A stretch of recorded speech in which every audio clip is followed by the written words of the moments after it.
eternity, a light flowing down from the heavenlies, and we are here reaching out. The word of God is all we need. Who the sun sets free is free indeed.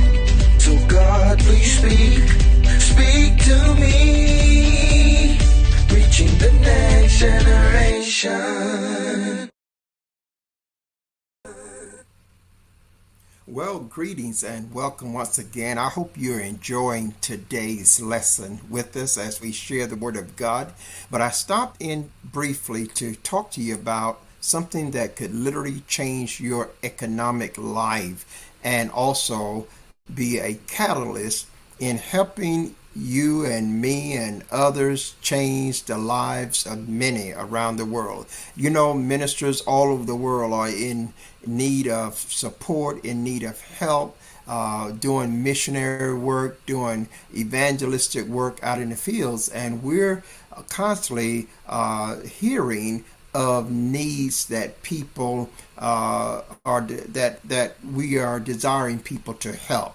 But I've been looking at how we can help you, because I believe that if we can help you get debt free, then you will help the body of Christ, the men and women of God, minister the gospel. There's some links on the banner right on the screen, 2 of them to be exact. And I want you to go there and visit these 2 websites. I don't have the time to talk to you about everything that's in them, but they are changing people's lives financially.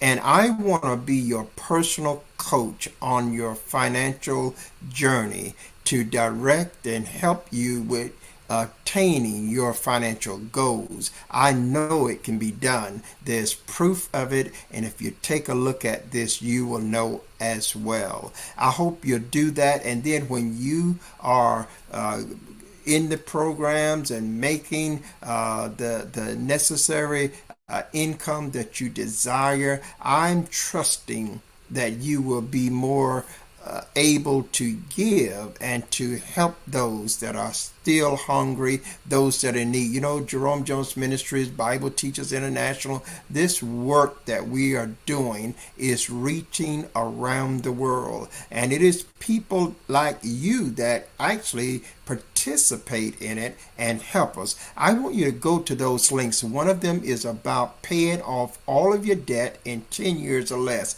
And we're talking about your mortgage, your car, your boat, your RV, whatever your debt is, to have it completely paid off in 10 years or less, and you don't have to do anything different than what you're doing as far as financially. You don't have to go get any monies. You don't have to make any changes to your contracts. You can take the same money and pay off your debt and save hundreds and thousands of dollars. Go to that link. You know, what would it be like if all the sons of God were debt free? Do you know many people that have their homes are paid for, their vehicles are paid for? Do you know many people like that? Think about what it would be like if all the sons of God had no debt. Let's change lives. And I believe that if you are blessed, you will be a blessing to us. So then there's a second link there that for $10, you can turn it into hundreds of dollars, and you'll be a part of a great Christian family. Go there and check those out, and then send me an email or call me or text me, and we'll be so happy to walk you through the entire process, because we know that it is a gift to have this opportunity to even speak with you and to be in a position to offer you such amazing programs that is helping literally hundreds and thousands all over the country. I want you to be the next one. And remember this, you won't be alone. I'll walk you through it and hold your hand until you can walk alone. I'm Bishop Jones. Let's go back into the service in Jesus' name.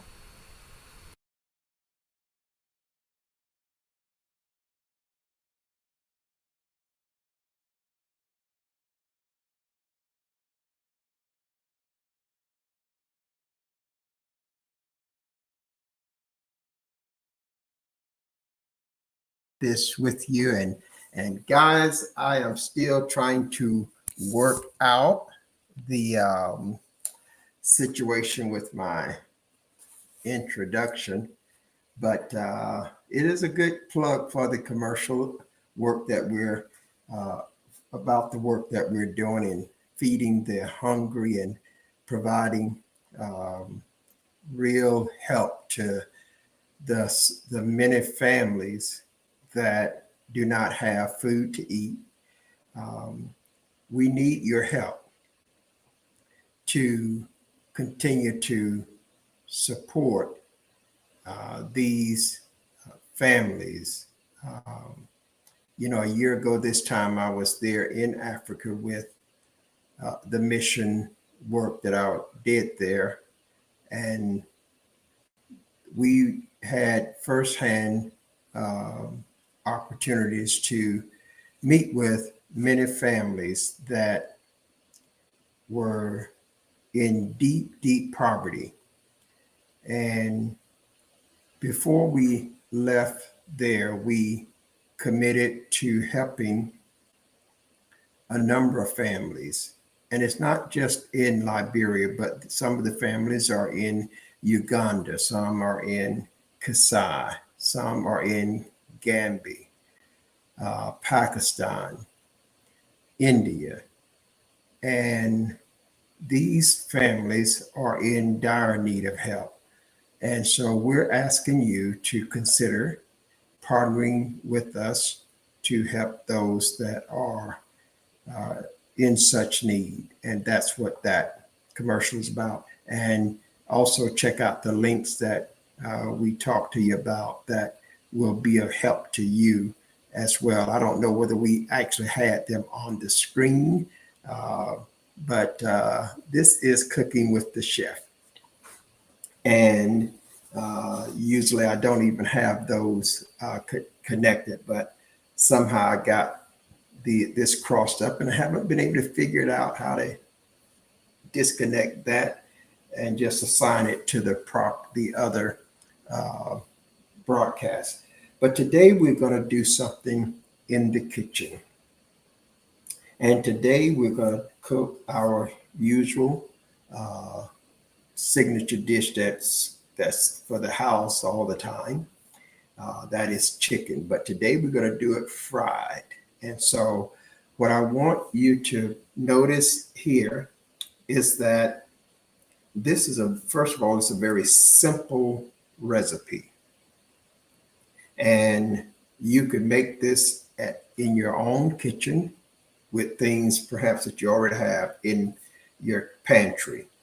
But this is a very tasteful chicken. Now I'm going to fry it today because since we have chicken every Sunday, we have to be diversified in the ways that we make it.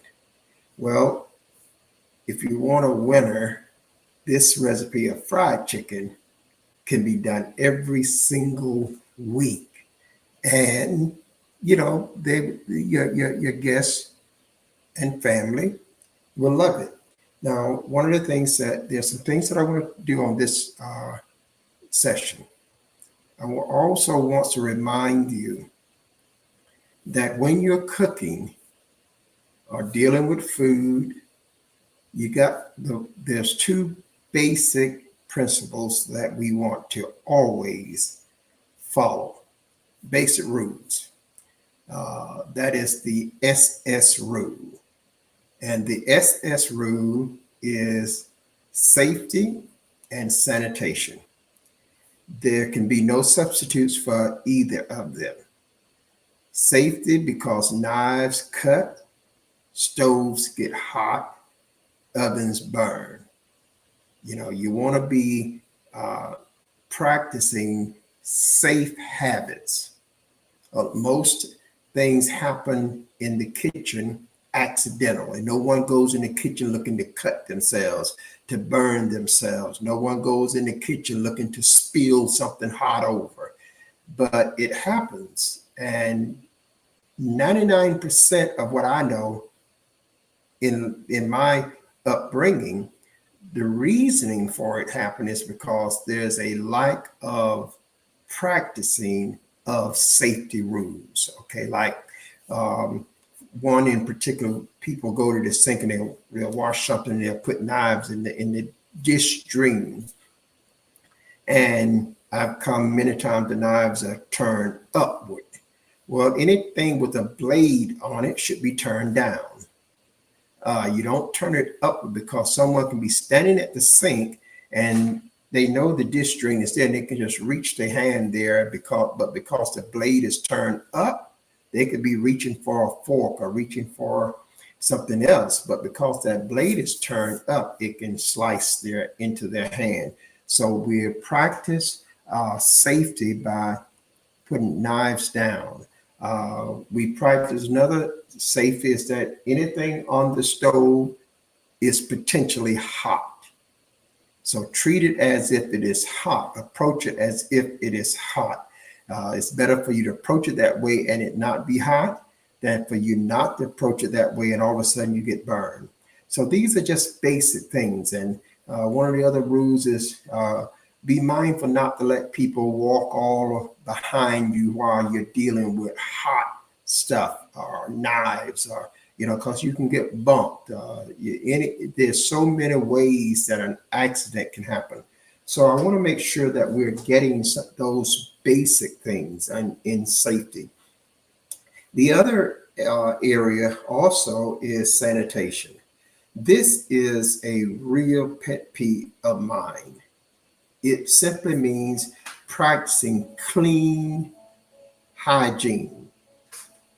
And if you are dealing with food, people are going to eat this food. So you have to be clean. It is so, so important. I know a lot of people don't take this serious, but I remember when I was a little kid growing up, and there was a family that we considered our own family. My family considered them our family. And so oftentimes we would take trips together. And on this occasion, we took a trip, and we had to drive all the way into Georgia from Florida. And when we on our way, we didn't have a lot of money back then. We were poor people, and still are, but times have changed. But we could only eat once, and what we ate had to be pretty much just a honey bun or something like that. And I had not eaten that on that way. The last thing I'd had was like 6, 8, 10 hours. And we had driven all the way into the place, and they were going to fix us something to eat. And as a little kid, when I got there, before we got there, we was going way out. And when we got to the house, immediately there was a foul odor. Now, if there's a foul odor, then whatever you prepare there is contaminated. It doesn't matter. It's contaminated. So we got in, and when we walked in, I could see, how the place just wasn't clean. And from that day to this one, my stomach turns anytime there is a preparation of food, and that food is not being prepared by someone that is practicing clean, safe food hygiene. So that's a practice that cannot be substituted. You just have to be clean. Being clean means having your clothing clean. It means having your hands clean. It means not putting your hands in your hair. It means not putting your hands in your mouth. It means not touching the food with raw food with your hands, and then touching cooked food with those same hands without washing them. Being clean means going to the sink time after time after time. Or it means having dishcloths and paper towels readily available so you can always keep your hands clean. There's so many nuances to just being clean in the kitchen. You have to be mindful of them because, for instance, when I touch this meat here, which I'm going to do, when I touch this meat, it is raw. If I put it down and now I've got some raw bacteria of this meat on my hand. If I take this and just the reason you see me with more than one towel, because one of them is for things like this, not both of them. Because when I touch this towel with this hand, if I don't clean this hand, it transfers that bacteria over on this hand. And you don't want to take that now cloth and use it to be involved with prepared food that is already that you have cooked, or you don't want to use it in wiping down surfaces that you're going to put cooked food on. So these are just things that we want to do to help educate you so you can be clean, because you may not see the germs, you may not see the foodborne illnesses, but they are real. And people have gotten deathly sick because of what came out of a kitchen. So when I'm cooking, I'm thinking about the people that are going to eat this, and I'm thinking that I have the great responsibility to make sure that they can eat this in peace, to make sure they can relax, make sure they can be comfortable. That's why when I'm cooking, in preparing food, I'm constantly mindful of my surroundings. I wouldn't come in here and cook and the kitchen is dirty, because it's going to be hard to get clean food out of a dirty kitchen. So it has to be clean. When it's not clean, they'll tell you here many times when the team is here, they'll tell you, says, if the kitchen is not clean, Bishop Jones won't go in it much. He's not going to prepare enough food. So what they have practiced here is keeping the kitchen clean. I came in last night and I sat Doc's plate down on the counter, and there was one over there, and it was just nothing but just a tray with her plate that was ordered, and there was one that I was sitting over there, and I went on upstairs.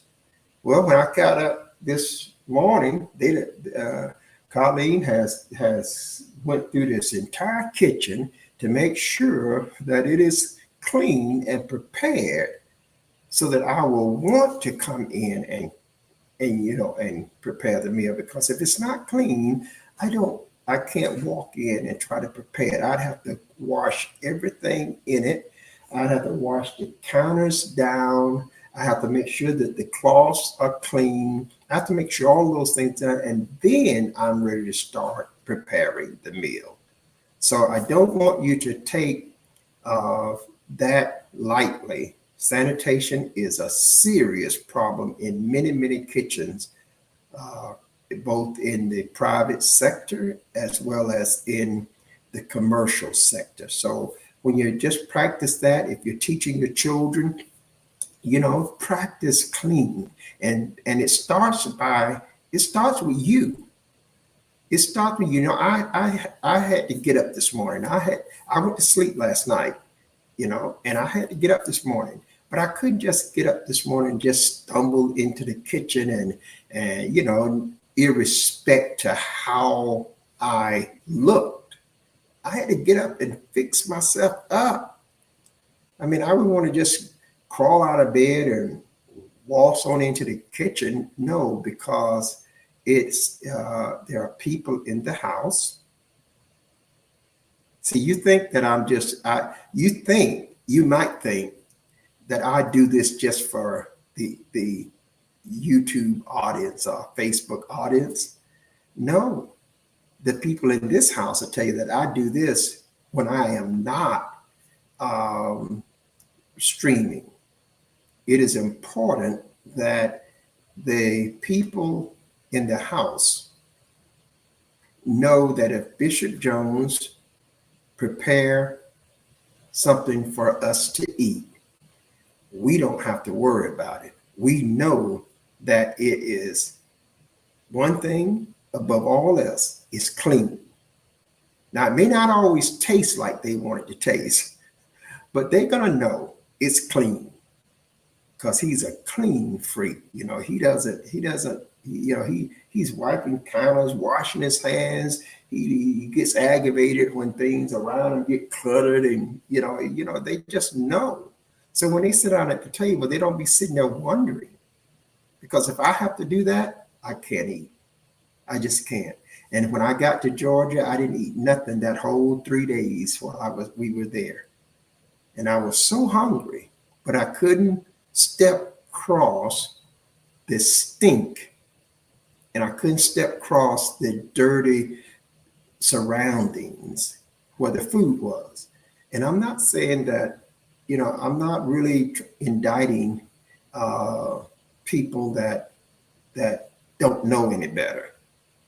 But my parents always instilled in us that clean don't cost you nothing but a little effort. That's all it costs you. Just take your time and wash and make sure you're clean, and make sure that what you're doing is clean. And so that's what I want to say to you. Now, I know you probably say, well, I thought you'd have been cooking the meal, but I am already cooking this meal. The meal starts cooking with sanitation and safety. So now that we've covered that, let me get my other stream up, and we're going to stream this in with two different strings, so that I can kind of have a backup in case I lose coverage. Now, the thing that I'm also going to say in his segment, let me get that right first. And I've got some things laid out here. Usually I like to get things laid out in an organized manner. So I'm going to go ahead and, no, that's not what I want there. I got the wrong one there. Okay, I don't want to connect it to the event. Nope. Let's see. I'm just going to go live there. I hope I get this right. I got to get someone to assist me in getting these my connections redone. Now, so I am ready to do this chicken, and I'm telling you now, if you are getting this on this broadcast, get this recipe down. There's 2 recipes that I want you to get today, and then we'll end this broadcast and I'll complete the meal. Now, you won't see me with the finished product of the chicken. So let me just tell you what you need to do. I'm going to walk you through what I am doing. You can do this at home. It's very easy. When you use seasonings, I use a combination of seasonings. I'm either going to use 1 or 2 sets of seasonings. The one set is, you can just use black pepper, seasoning salt, onion powder. That will make a good seasoning. The other one is, you can use regular salt, black pepper, onion powder, and garlic powder, and mix it all together. That's what this is. If you put like a cup of salt, a 1/4 cup of black pepper, and you put a 1/4 to a cup of garlic powder, and a 1/2 cup of onion powder and mix it all together. Then when you put your seasonings on your meat, you don't have to shake but one time. You don't have to use all 4 times doing this. So that's what I'm going to use today. I'm going to use this one today on this chicken. Now, the first thing we're going to do with our chicken, this is going to be fried chicken. I have a whole sheet of fried chicken wings here. So we're going to use this today. We're just going to fry these wings, and I'm not going to fry them now because we're only going to, this is for real dinner. This is not just a sample. This is for the house and the fellowship that is here every Sunday. So what we're going to do in season them, we're going to always lay your chicken on the back side when you're seasoning them. Start with the back side, which is that side right there, laid down. Don't season it with it like this at the beginning. You want the chicken to be laid on its back. So then you're gonna open it, get this seasoning, and always keep a towel handy, because anytime you touch meat, you want to get that particles off your hand before you touch this. Otherwise, these will get all greasy and slimy, and you don't want that. Now we're going to season this chicken, and let me see, can I make sure that we are in view here, because I want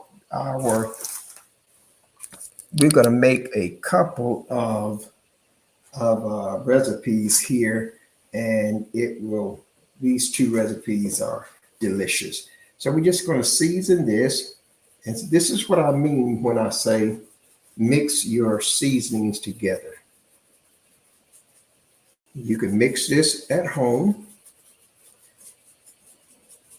That way you won't have to shake it but one time. And the other advantage here is that because the seasonings are all mixed in, you're getting an even amount of all of the ingredients, because then once you season that side, you just flip it over.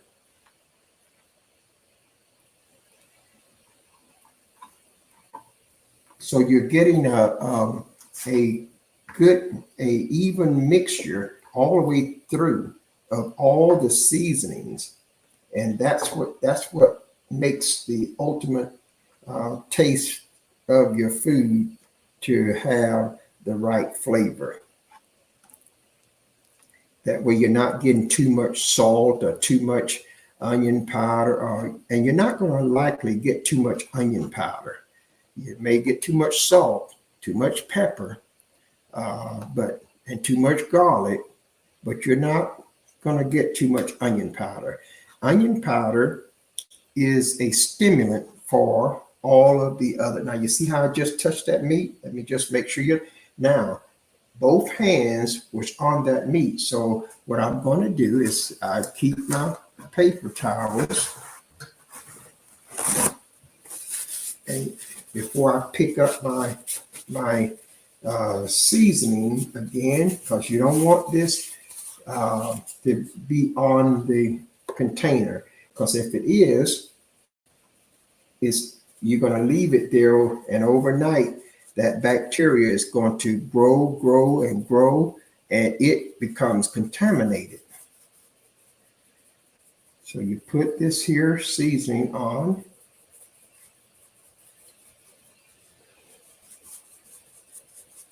And see, once you do that, now you have seasoned your meat with all of your seasonings, and you don't have to have 4 different seasonings. You got them all. You got 4 seasonings in this one.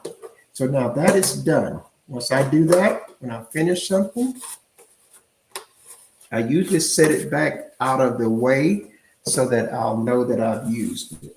Now, the other thing, when you're using pepper, there's a chance that you're going to sneeze. Always don't sneeze in your hand. Your hands are the sacred grails of kitchen preparation, for cooking.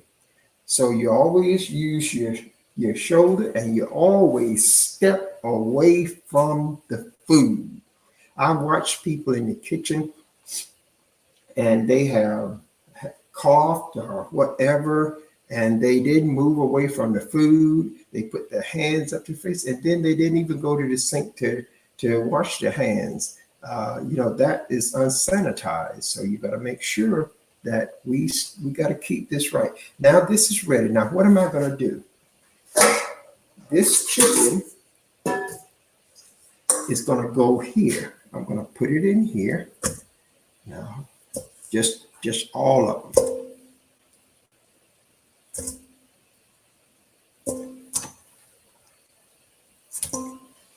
Now I said that we're going to fry this chicken today. This is how you make my southern fried chicken. Okay, this is how you make it. Now you won't need as much as I'm making here because we got quite a few people that be with us every week. We have a discipleship ministry going on around the dinner table every Sunday. And so that means I'm cooking for up to 20 people. So you won't need that. So I'll tell you the portion that you will need. Now, when I pick up food like that, I'm going to go to the sink now, wash my hands, and I will be right back. And you can follow me over here. After a while, I'm going to have a 3-camera setup.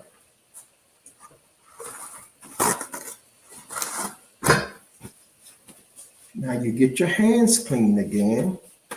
Now what I'm going to do now is make the mixture because your chicken is going to actually be marinated. So what are we going to use to marinate it? Got a bowl here, and you're going to use 3 eggs. I'm going to use 4 because I got more. I could actually use 6 if I wanted to.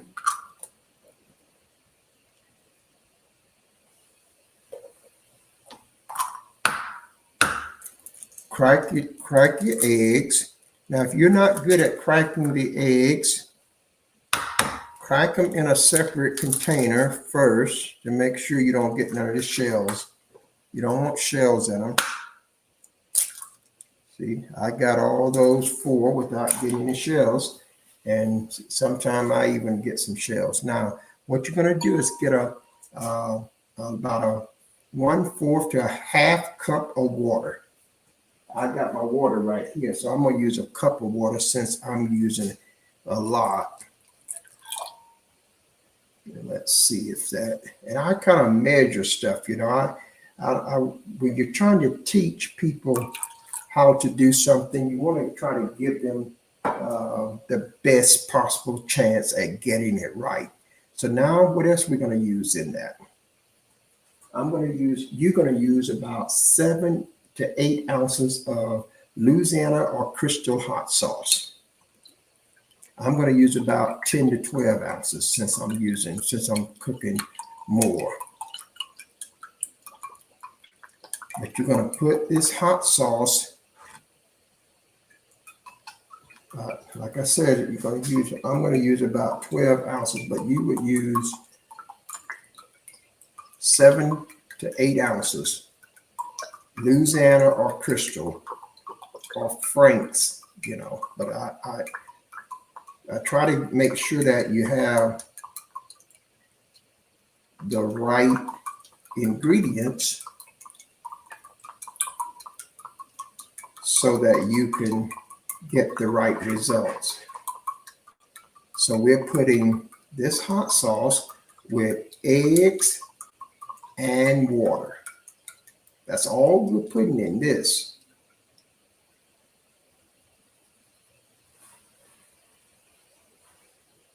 That's that. Now I'm going to take a fork and I'm going to mix that up really good.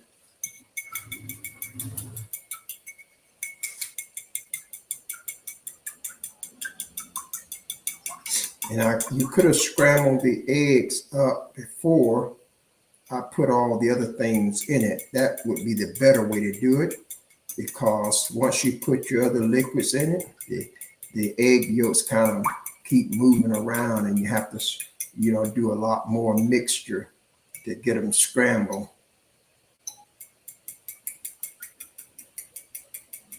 But you scramble this up, you can mix this up really good.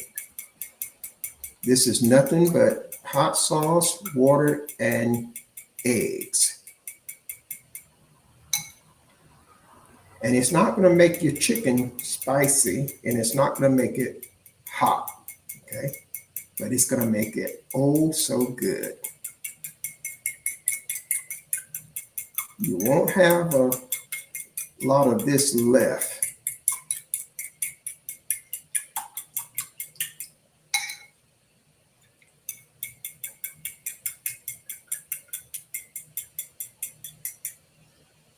So now that we have this here, and you could do this way even if you don't fry it. You can actually bake it this way too, but I'm frying it. And now when you do that, you're going to take it and you're going to pour it right into this chicken.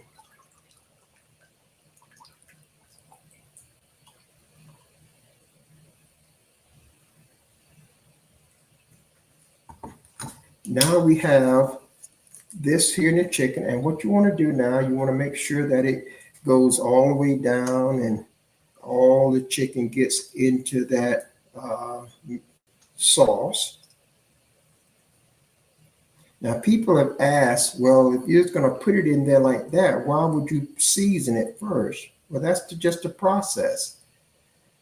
Once you season your chicken, then you get your marinated sauce poured over it.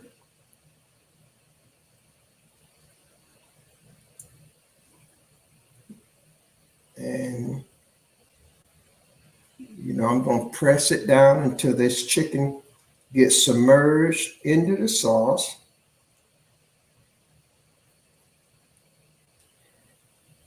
Now, once you do that, again, the next thing that you do, you always keep in your mind sanitation, safety.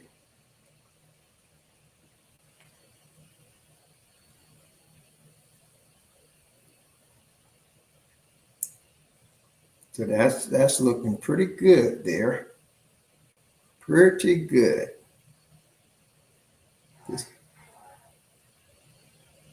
Now, once you do that, you go to the sink and you clean your hands. Don't touch the rags or nothing. Go to the sink, clean your hands, and then come back.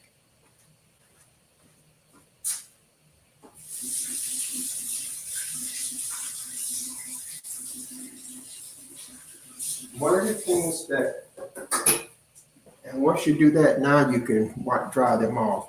But one of the things about sanitation in the kitchen is that you could eat something today that doesn't manifest a foodborne illness until 8 to 12, hours, 24 hours later. And this is one of the things that causes people to be kind of like ignorant to what is happening with their health and identifying where they got sick from. So once you do this here, you're going to put aluminum foil over this, and then you're going to set this in the refrigerator and let it sit. Now you want to do it let it sit for about an hour, half hour, 30 minutes to an hour. Sometimes I do it overnight, but I'm going to set it in the refrigerator. After I get out of church today, I will come in and I will drop it into the grease and fry it. Now to fry it, you're going to get some all-purpose flour, and you're going to put some little seasoning salt in it and a little bit of cayenne pepper. And you can add a little black pepper. And that's all. You don't have to put a lot in it because, again, we got seasonings in here. And that is, and trust me when I tell you, it's not going to make your chicken hot. A lot of times when I tell people this, they say, oh, that's going to be spicy. I don't like spicy food. You won't even know it's there. You will not know it's there in the name of being spicy or hot, but you will know it's there by the flavor that you're getting. Okay, so let's make sure of that. So now let me get my aluminum foil. Usually I try to get most of these things out.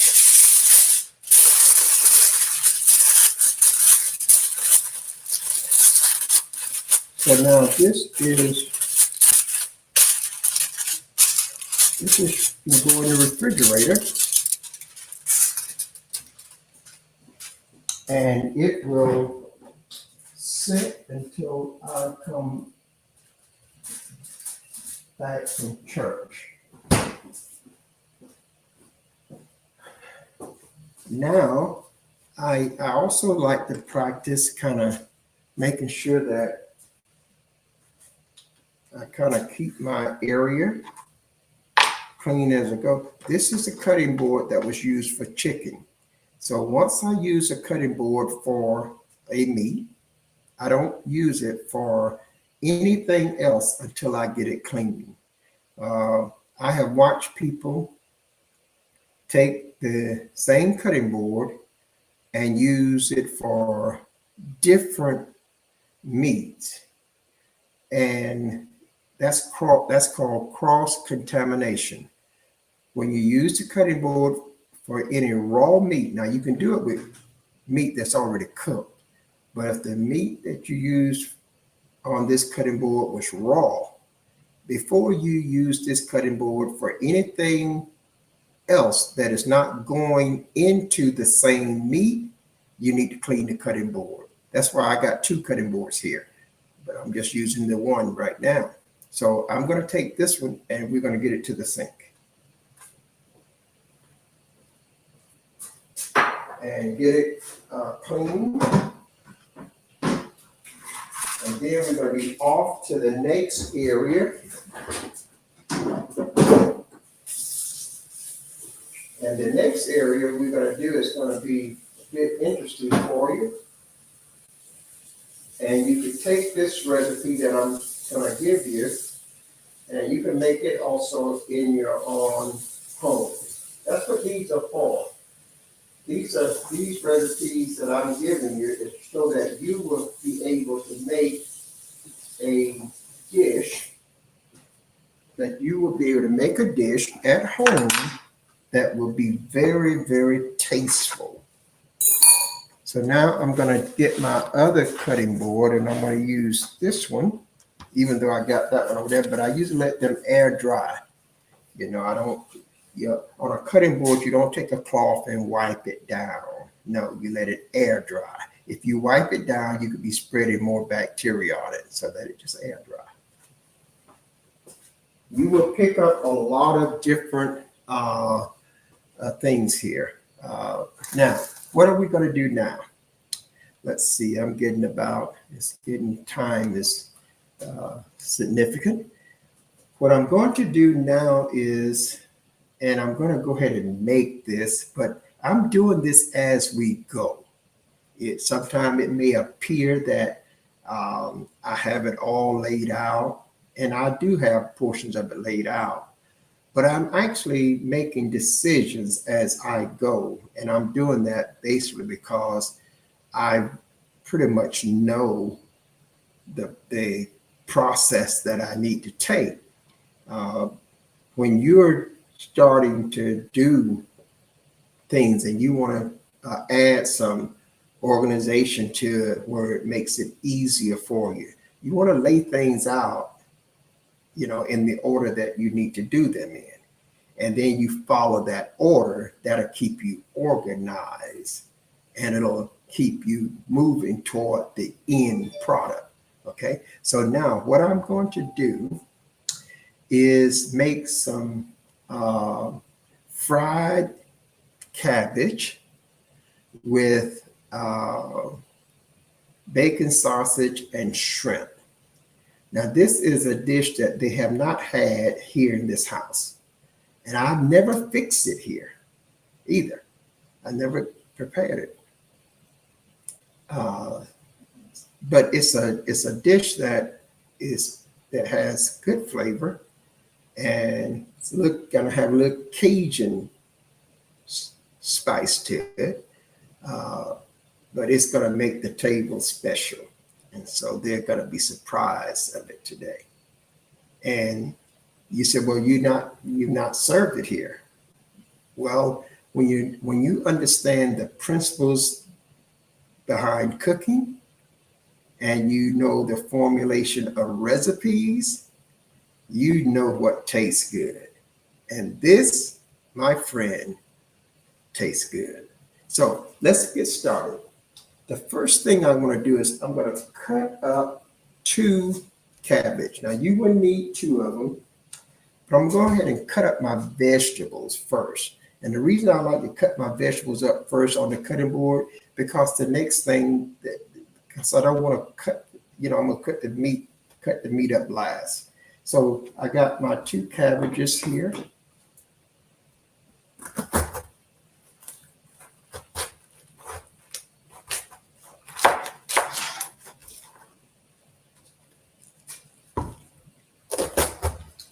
And this could have, I'm going to do some green beans also, but this could actually serve as the vegetable. But it can also serve as a whole meal because it's going to have quite a bit of sausage and bacon and shrimp in it.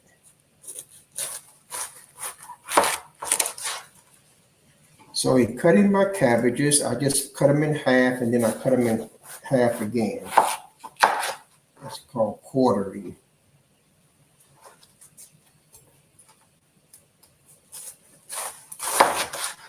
And in buying cabbage, you want to always, or any green leaf vegetable, you want to make sure that the leaves on it are healthy, and that you buy them from a place that washes their vegetables. When you spend as much time in the kitchen as I do, and as much time in the kitchen as I have, you learn how little things can make your job so much easier. Just paying attention to little things. And so that's one of them. So when I walk in a store, they got a spray system over their vegetables where they're washing them. I love that. If I walk in the store and the vegetables has got water on them, and I love that. You know why? Because people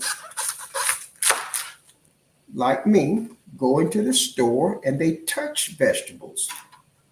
You know that? They touch them, they pick them up, and they're not there washing their hands, and they're not using gloves, and and so they're transferring bacteria.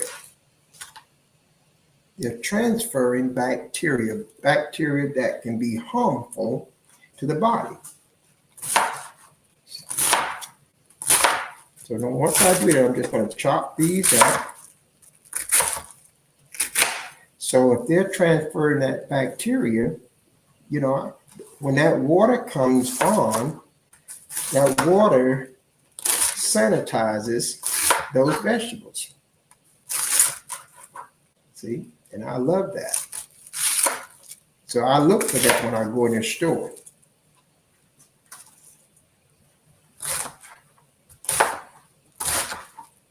So you want to cut your cabbage up. They don't have to be really small, just as you see me doing.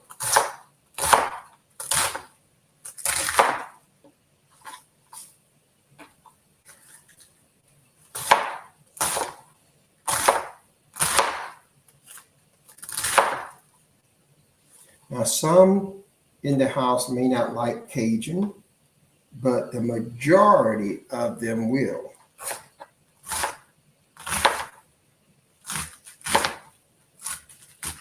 And I won't put too much Cajun in it because of that very fact. I'll just kind of spice it. And another way I was thinking about just cooking it without Cajun and just setting the Cajun seasoning on the table and letting people season it that way. And that may suffice in part. It won't give it the flavor as it would if you cook the Cajun in it. Nothing does. When you have to put salt and pepper on food to season it, it may give you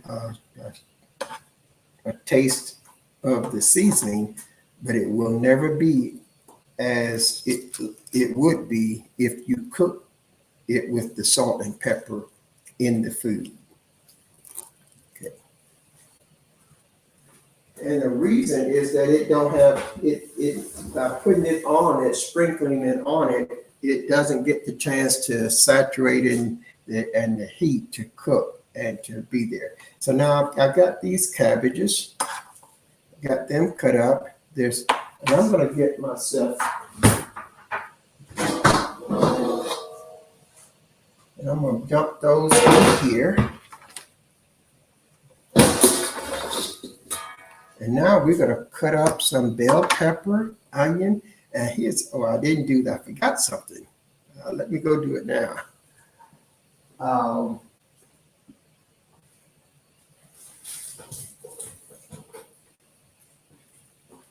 Anytime when you're cooking with onions, and it's not going to work right now because I should have done this earlier,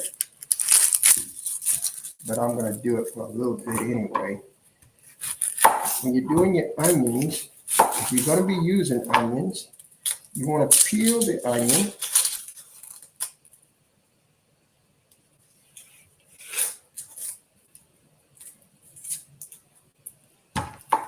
And then you want to cut it in half. I'm going to need about 2 because these are not really big. Now remember, I'm cooking for a lot of people. You won't be cooking for this many.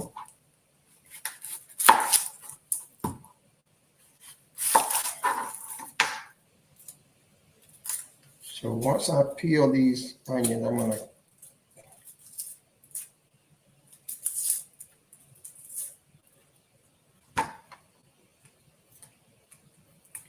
when you were in the kitchen, when I worked in the kitchen,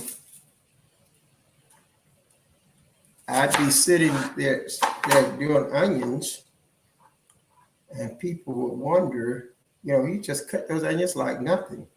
You just keep cutting them up. But every time they get them and start cutting onions, they're crying, they're backing away, they're rubbing their eyes, they're doing all that, and I'm just standing there.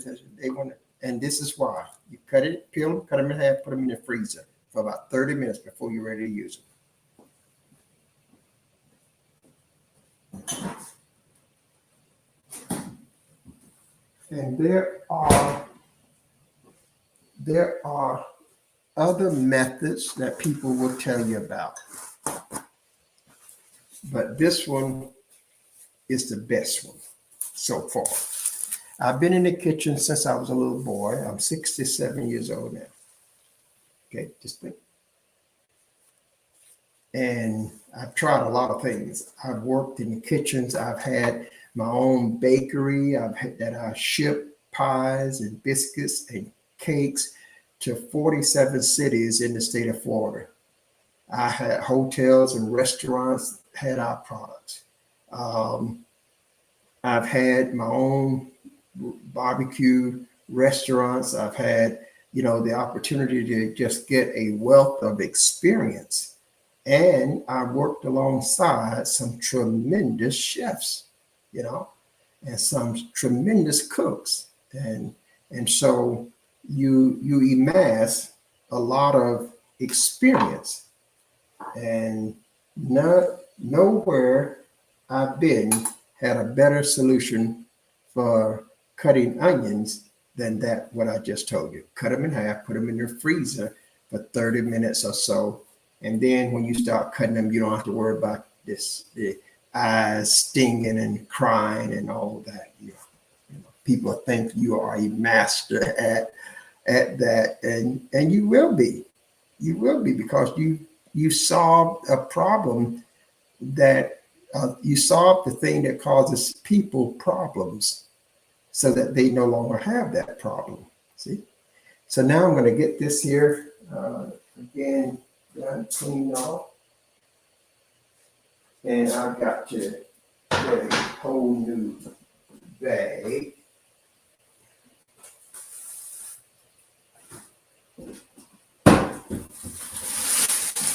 So I'm not doing nothing in the oven today, except I'm going to bake some biscuits later, so we don't have to use the oven.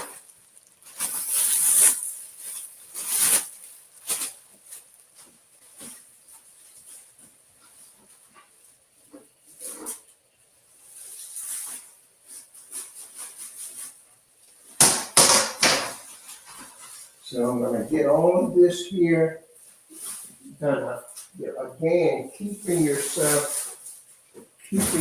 your areas clean is so vital to your mentality. When you're doing something, if you got a dirty and clustered environment, your mentality is going to be that as well. So now, what are we going to do now? I need the cutting board. And so now we're going to cut up the bell peppers. I'm going to start with 1, 1, and 1.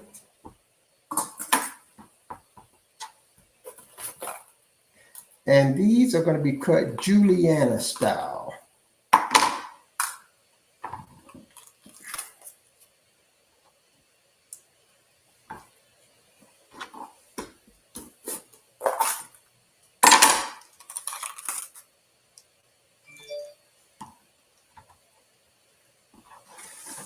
So you're just splitting them down the middle, taking the core out.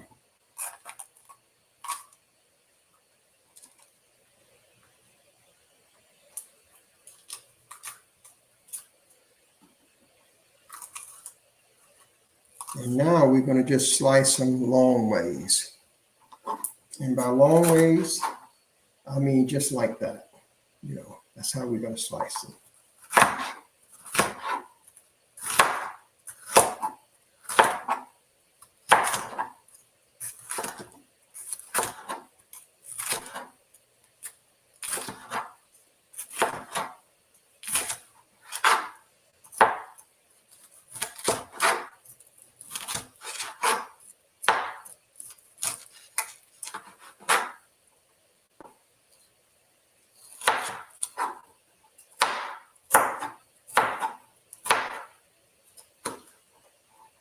I'm going to throw them right on over the cabbage as well, because I'm cutting down these up so that when I get the meats ready, the vegetables will already be ready to go in the pan. And I'm going to have to use a pot to cook these in, looks like, because that is more than a normal family. So I'm going to use a big pot to cook these in, so that they have enough room to kind of spread out. I don't want them sitting so much too deep on top of each other. So I'm going to use a very large pot for mine. You could cook yours in a large frying pan, saucepan. You can cook it in that. It doesn't take this long, but you'll need something that you can put a tight lid on it. You don't want to have it cook open. You want to make sure you get a tight lid on it.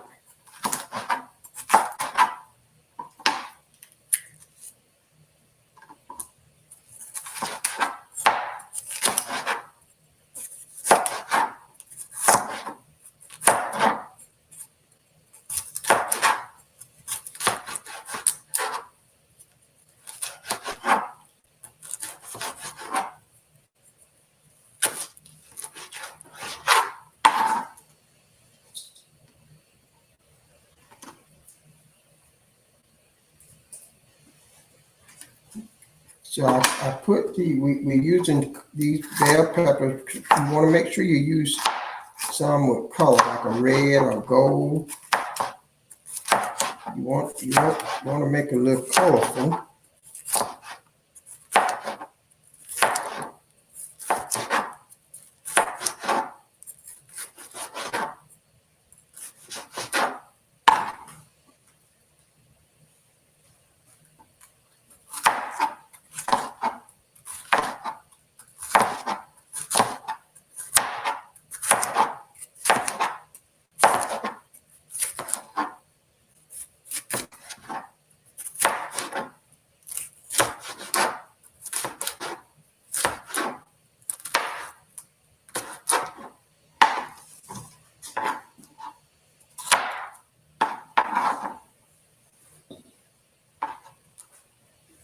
Now we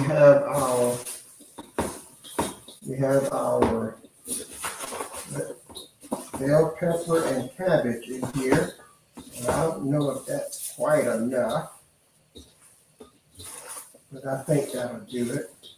Now we got to get our onion to put in there, and I'm not going to do the onion because they haven't been in the refrigerator yet, and I don't need them right now. So we're going to get this here ready now, and we're going to cut up the meats.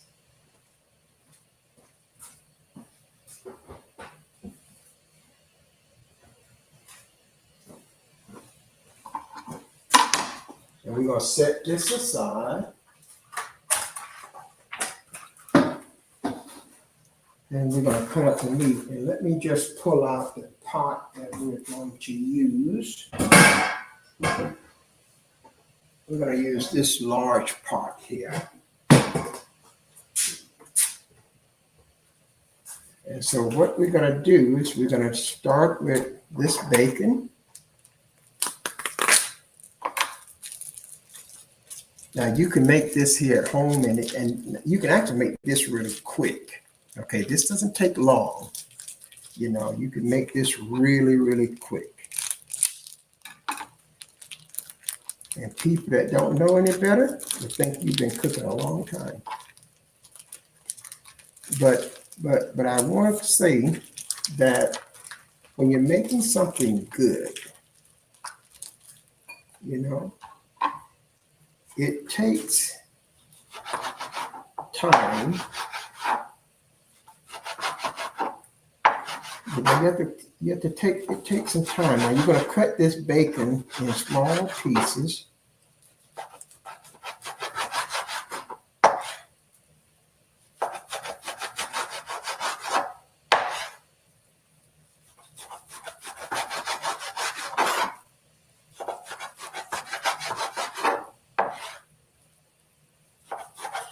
Again, you know, you will use as much as you see me using.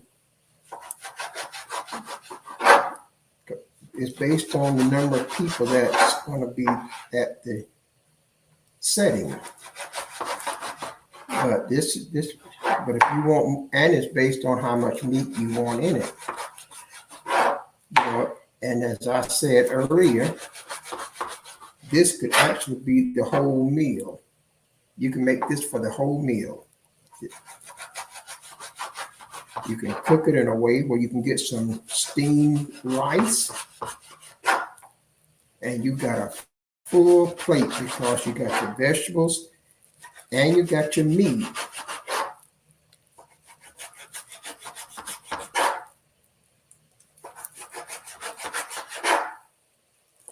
And cutting it up in these small pieces almost ensures that there's going to be some meat in every spoon, every fork. And this bacon will be releasing a great flavor into your vegetables. Now, when you're cutting bacon, remember I talked about safety? Bacon slides. It's got grease in it. So you have to pay attention to your cutting and always keep your fingers turned this way. let the knife lay here. Don't have your hands out this way, but keep them turned here so that when I cut down, it'll never chop my finger. Okay? So when you get where your fingers can't turn, you have to stop.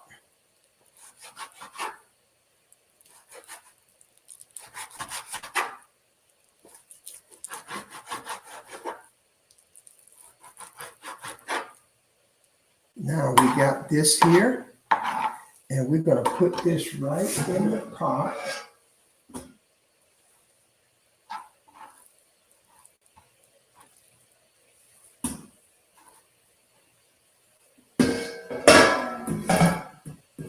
I'm going to set this over here for the moment. And now we're going to get out. I just touched that with this hand, so I want to get this off my hand again. And now I want to get some andouille sausage. Andouille sausage. And I'm going to put them, I'm going to cut these up.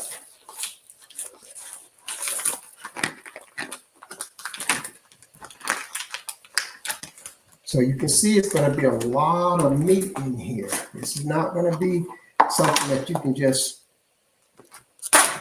have a piece of meat every now and then. This actually can be the full meal, and this will, in this home, we're going to have enough of this to eat a second time. That's what I normally do when I'm cooking. So I'm going to get rid of this.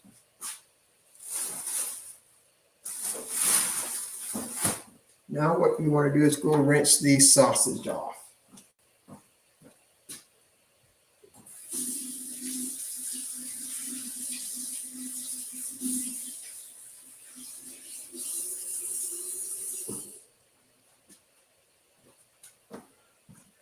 And now I'm going to cut them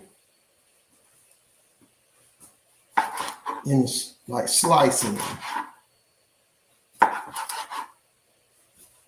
About a 1/2 inch apart.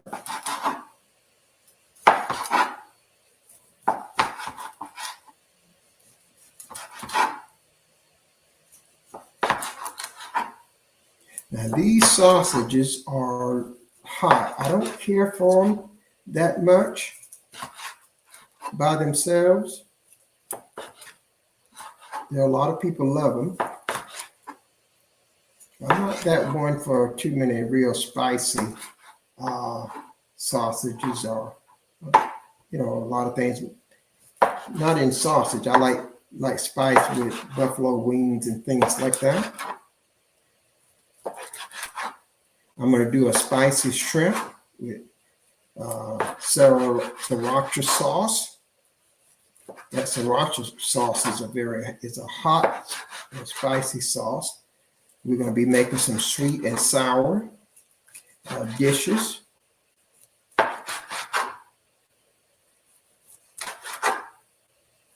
See, now this is all meat that's going into this fried cabbage. And that's quite a bit of meat, to tell you the truth. This is quite a bit of meat, and we're going to put this in this cabbage. But we got to get it right first. This is going to be a very delightful dish. Even though they've never had it here, I've never made it. But they're going to think that I did something special. And your family would think you did something special too. Now, what I'm going to do for those of us that will come back to the site in March, by the grace of God, these recipes are going to be put on my YouTube channel. They're being streamed on both channels, Cooking with the Chef now, but they're going to be put on there, and they're going to also be translated into a scriptural lesson, so that this sausage would be a passage of scripture. The bacon would be a passage of scripture.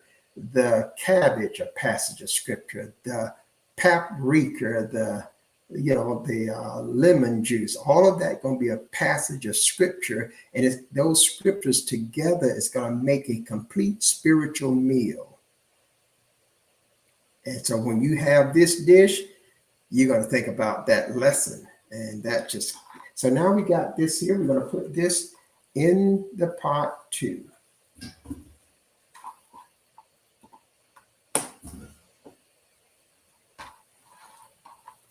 And what we're going to do here is we're going to cook that, turn this on. And I like to put a little, even though there's oil in this bacon, I like to cook with a little virgin olive oil. So I'm going to pour just about a tablespoon of olive oil in here. That just makes it good. And so I've got it turned on, and that's going to cook. Now, what do we need to, where are we so far? So far, we have our southern fried chicken being marinated in some hot sauce, water, and eggs. We've already seasoned it with salt, pepper, onion powder, and garlic powder.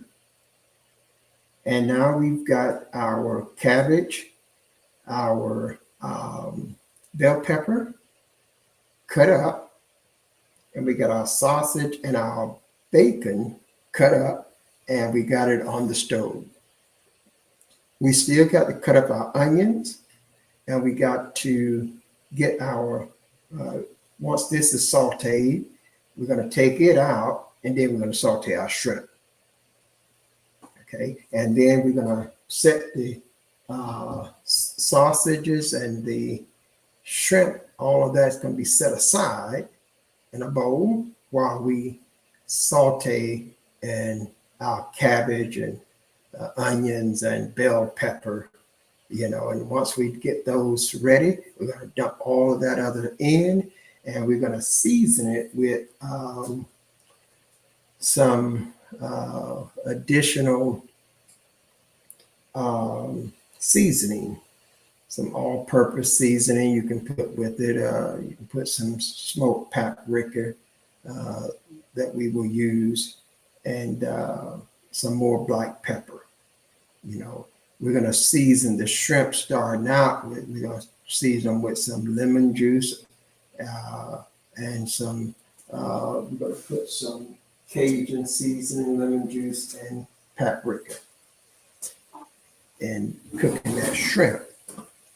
Let's see. Good morning, Kashif. It's been a while since I've seen you, son. Well, I've seen you, but good to see you this morning.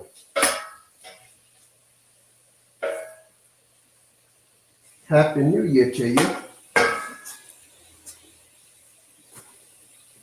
Sometimes I can't get all of this vision here, but I can happen to see that there's not many Kashifs around, so it's kind of, that's an identifying name.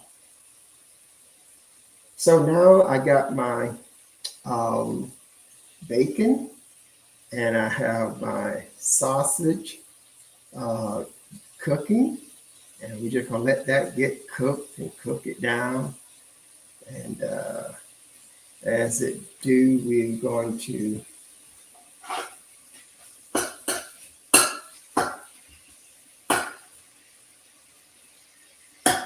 sometimes when people get these sausages, the way it is today, people try to buy the sausage already cut up and already cooked, but I don't use those, because when you cut the meat up, if you don't use it right away, you will lose some of its original flavor. Okay, So if you just cut this meat up, like I was in the store yesterday and they had these sausages already cut up, packaged up in a package. Well, I wouldn't get those even though it was easier, but the flavor, some of the flavor would have been lost because when you cut that meat, some flavor will escape, some of the juices will escape, and even the air that it is exposed to will siphon out some of that flavor, some of that juice. So I kind of want the whole sausage and then I cut it up.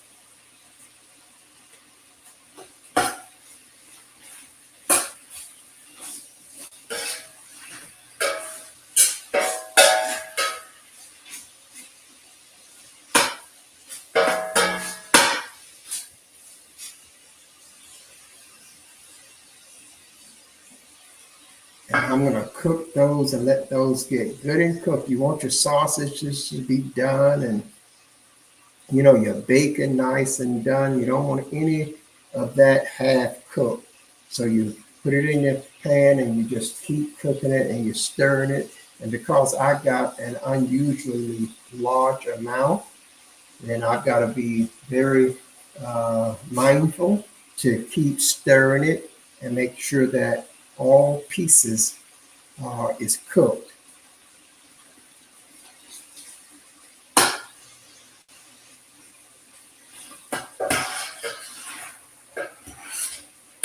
Now, one of the things that can help you with when you're cooking, especially sausage, is putting a lid on it. When you put a lid on it, the steam itself will cook it. So even if you don't turn it on every side, it may not brown, but it will be done. And that's the priority, is to make sure the meat is cooked and is cooked fully. So when you put a lid on it, the steam that normally would come out of the lid, out of the pot, because it has a lid, that steam has nowhere to go. So once the steam hit the top, it just keeps making its way back down to the meat. See, it comes up to the top, has nowhere to go, and then it just starts going back down. Well, you know what? The flavor is in that steam. How do you know that? That's the only reason you could smell it. The flavor is in that steam. Now, what I'm doing here right now, we have someone in a room quite a ways this way. We have someone else sleeping in a room quite a ways that way. There's someone sleeping in a room upstairs, okay? But what I'm doing right here is going to go all over this house. They will smell it in that room there. They will smell it upstairs. They will smell it there. That's the aroma that is created when you are cooking it. And so that steam gets out. The flavor is in that steam and you smell that. See, now that's a good spiritual lesson right there. Because just like that flavor goes all over the house, the aroma that comes from us as children of God should flavorize everywhere we go. That's a good lesson right there. And when you come to that person and take the lid off, you ought to smell something cooking that's really, really good.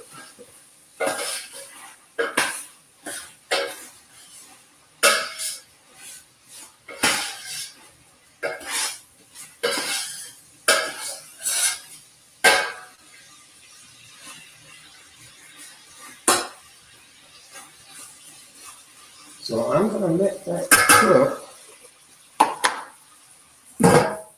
I want it to get really, really nice and get that ready because actually I'm not really behind. I've got once I do this, there's not much else I can do. The chicken is going to be fried, but I am going to make the chicken batter. I like to make the chicken batter so that when I get out of church, I don't have to do anything but come in and drop the chicken into the oil and fry it. And on the day of all days, I pick fried chicken. And and I'm a football fan of the Miami Dolphins, and they playing today, and they'll be playing when I get out of church. And so normally I started just put the chicken in the oven and said, hey, let me just throw it in the oven. It'll already be done when I get home. I won't have to stand in here and cook it and miss the game and all that kind of stuff, because I told Doc yesterday, I said, look, I'm going to catch the game today. And, but I thought about it. I said, this is important.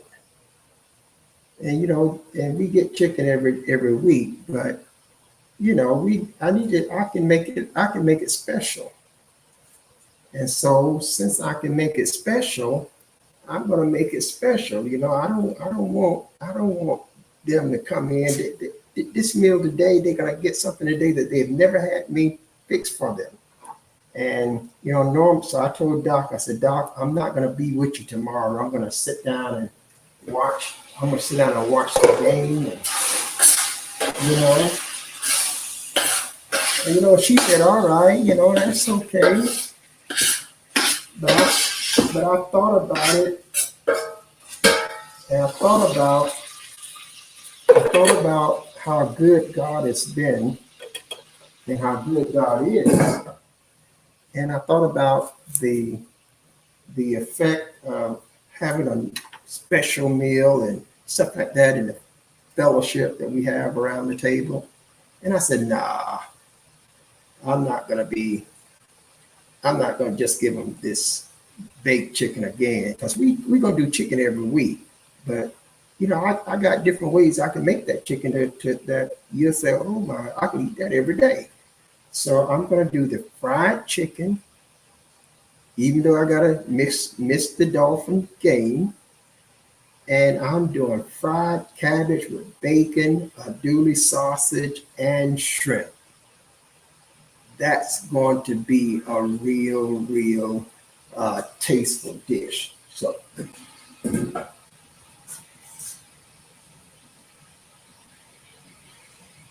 oh, Daniel, hey there, Bishop, how you doing? Miss you guys. We don't get to talk. We don't get to fellowship. How's our DJ doing? I've been seeing him online, so I know he's all right. And Shanice, you just took Shanice away from us. You just took her. Come on, Daniel.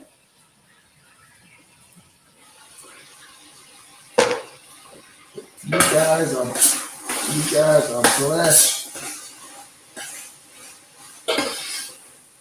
So we're stirring this here. We're stirring this so that we get this done. And this is going to be some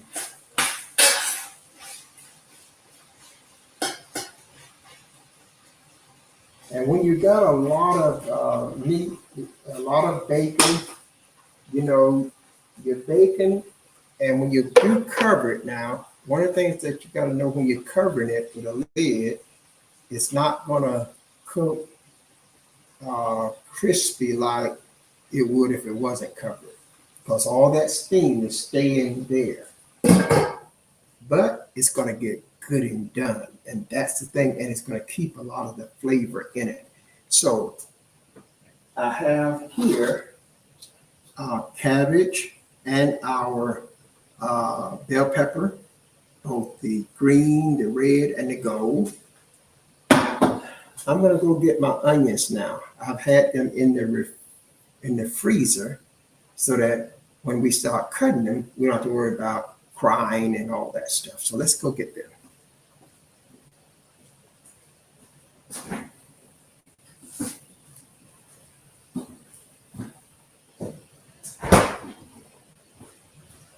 And so we're going to cut up these onions, and we can basically cut them up the same way. They don't have to be really small.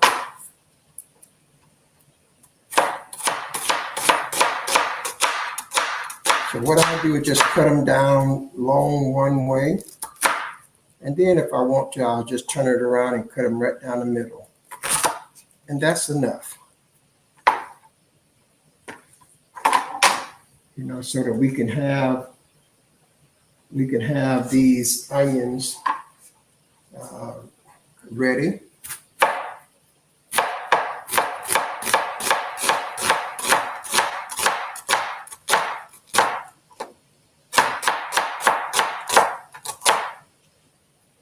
See, if you didn't have them in the freezer, they would be shooting out a lot of stinging juice that makes you cry and burn your eyes. But because you put it in the freezer, it kills that effect. And you can just stand there and cut them like nothing.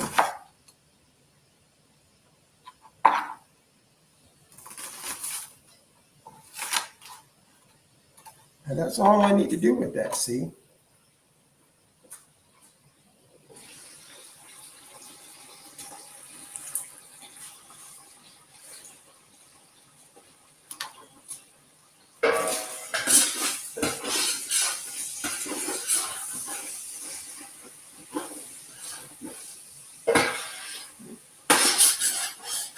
Now we're getting there now. This is getting done.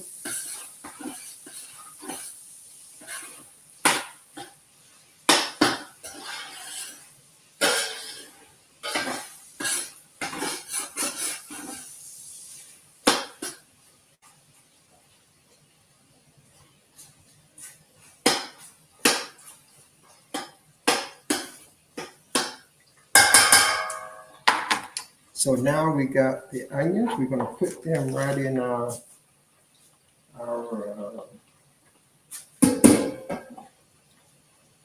put them with our veggies.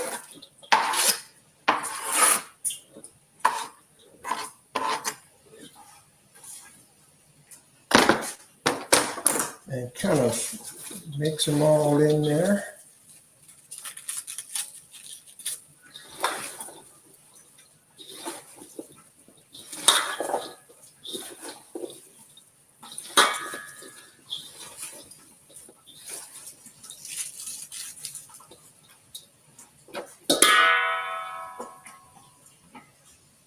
And you're going to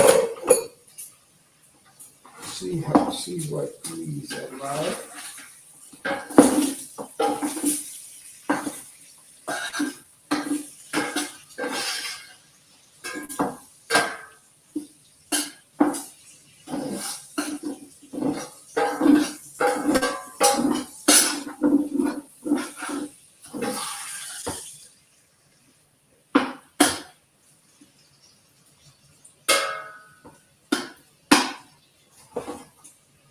So we're going to go ahead and put those on, let those cook a little bit longer. Put that right there. And after we finish those cooking, we're going to take the meat out of there, and we're going to leave that on, and then we're going to saute our shrimp. So let's see. I'll just I'll just use a regular plate for right now to put that meat on.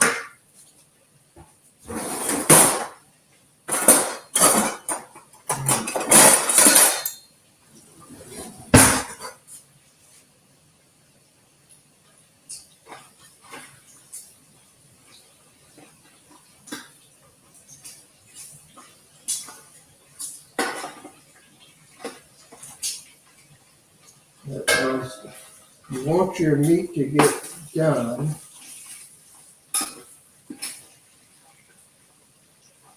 Now, the point of notice is that the meat probably is done. What I'm trying to do now is just get it a little bit brown, because that steam cooks really, really quick. So I'm not worried about the meat being done now. I just want to get some color to it, because it's done. At least the sausage is done.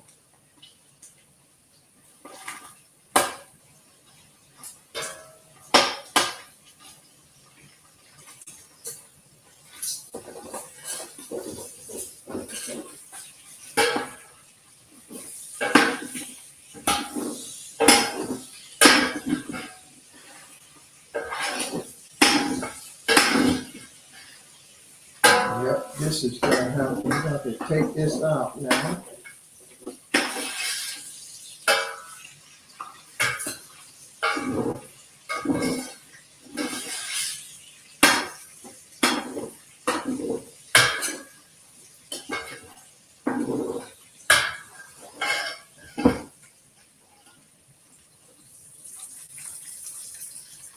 Now what I'm going to do is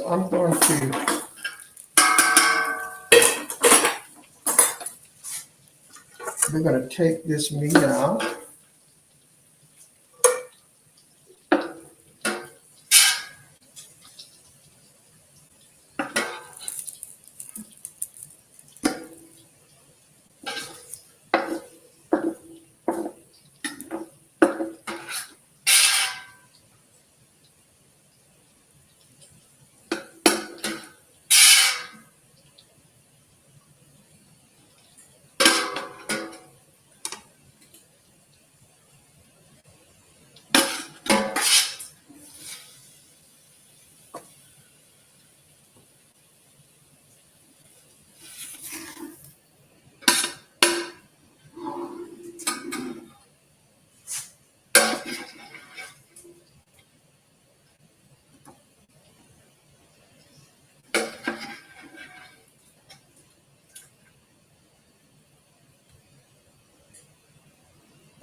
See, this is just straight old home cooking. Not trying to be fancy, just because, you know, if you're in your house cooking, you're not trying to be all fancy. You're going for the results of and the quality of the taste.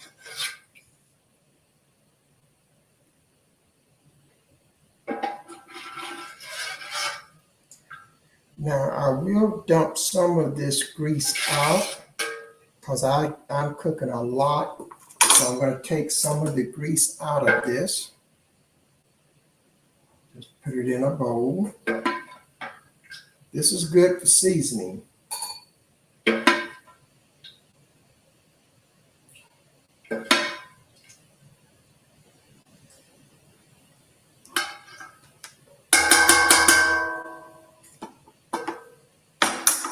Now, this is going to get ready to go back on the fire.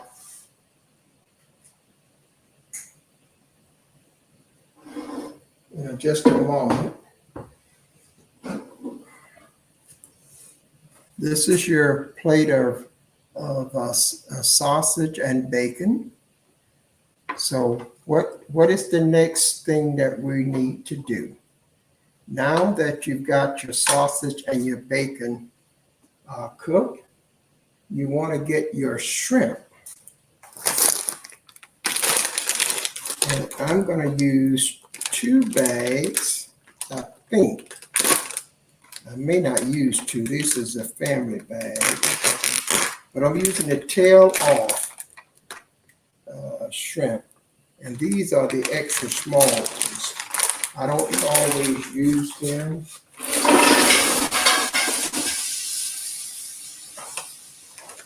But I'm going to use 2 bags of them just so that we have 2 family size bags, 24 ounces in a bag. So that's 3 pounds of shrimp. That's going to be quite a bit of shrimp too, as well as. And then we're going to season that with some lemon. We'll season it with some lemon juice.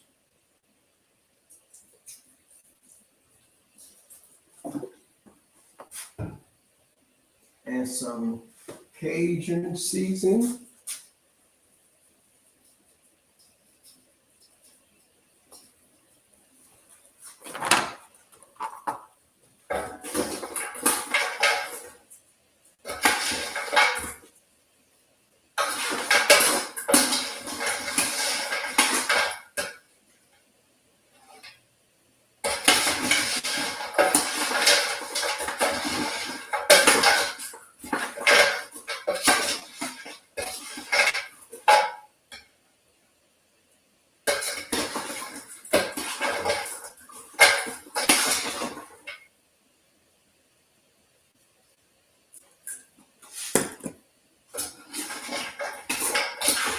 And some paprika.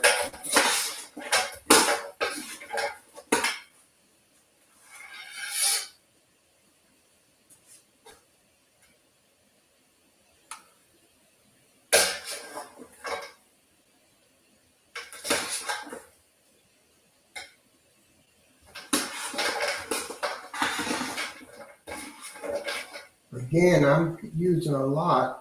I got a lot more than you would do at home unless you was doing a big party. But you just season like you would season it for your plate of food on the table.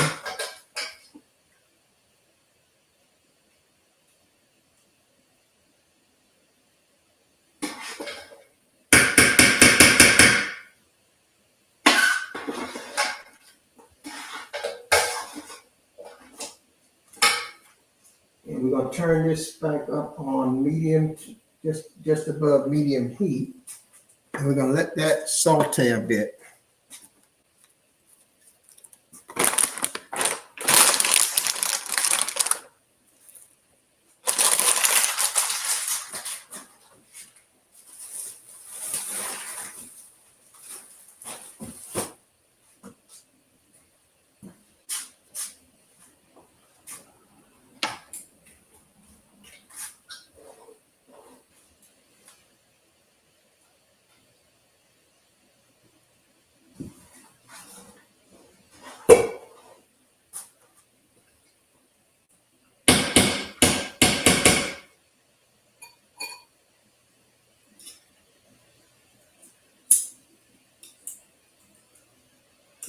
Get all that seasoning off of there. I wanted to stay in the pan.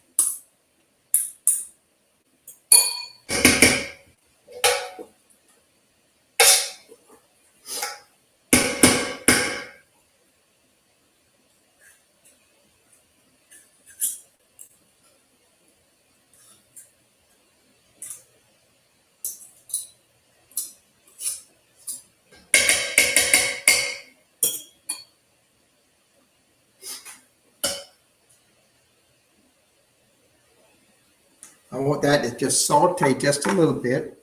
And as we saute that, then we're going to put that aside. And then we're going to put our vegetables in and we're going to saute them. And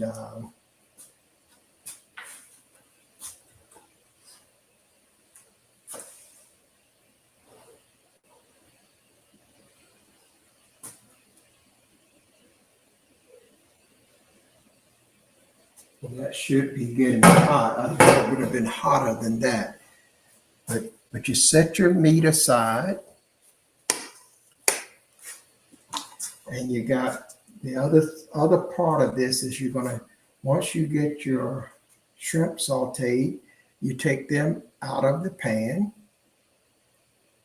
and then you dump your vegetables in, and you get them cooked over medium to high heat.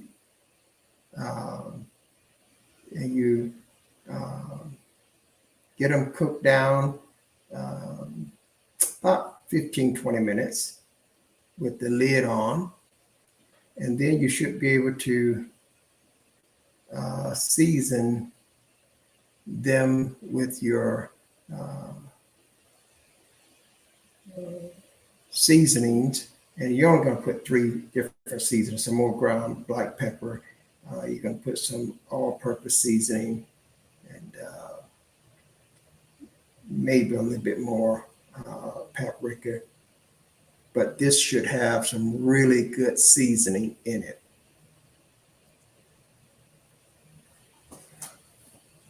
And so what I'm going to do is go here. While I'm waiting on that, I don't have nothing else that I can do until that gets ready. But then that doesn't take long. Let me see here just a second.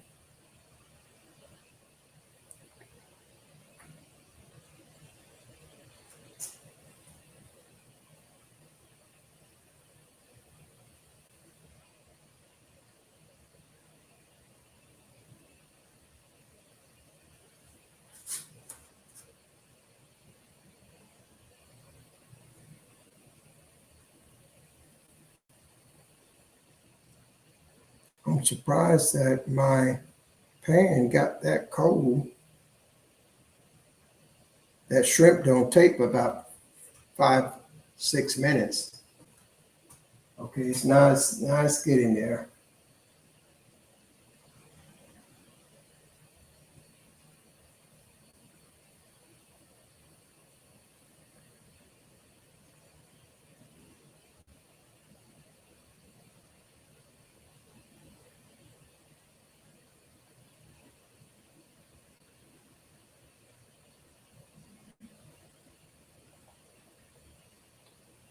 Trying to answer my messages.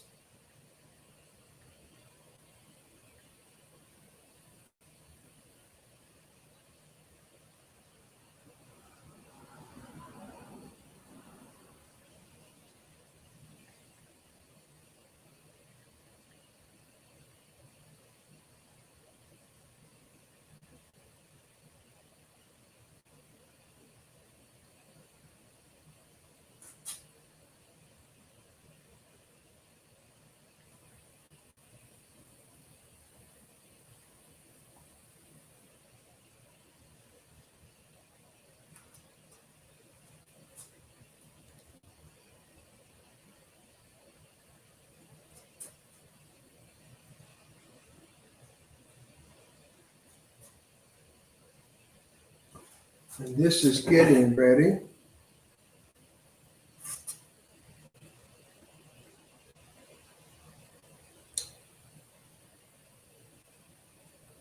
So the other day I made like the best southern fried cabbage.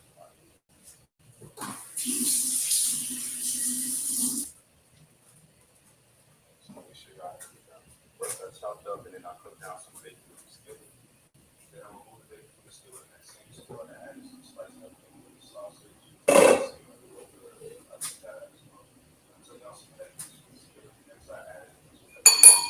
So take that for a few minutes. Chop that up. After about 10 minutes, stuff to look like that. You can see this all-purpose black pepper. Add the sauce to the back. That's what I every single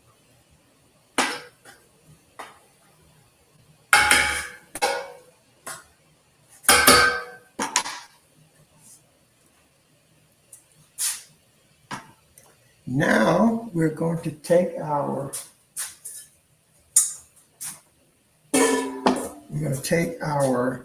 shrimp out.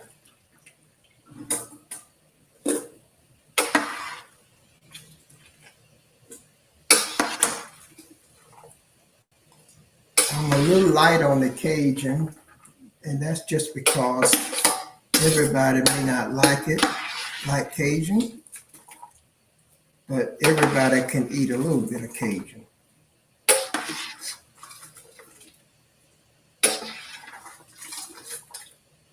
This is quite a bit of shrimp in this. So this is not just,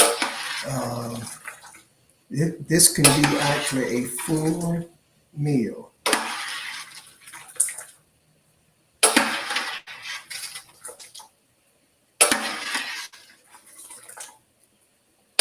Now we're going to leave these cabbage, this juice in here, and we're going to put our vegetables right in here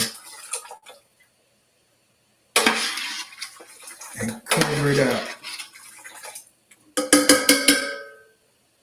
Okay, now we're just going to dump these in. See, we're not gonna get rid of none of that juice.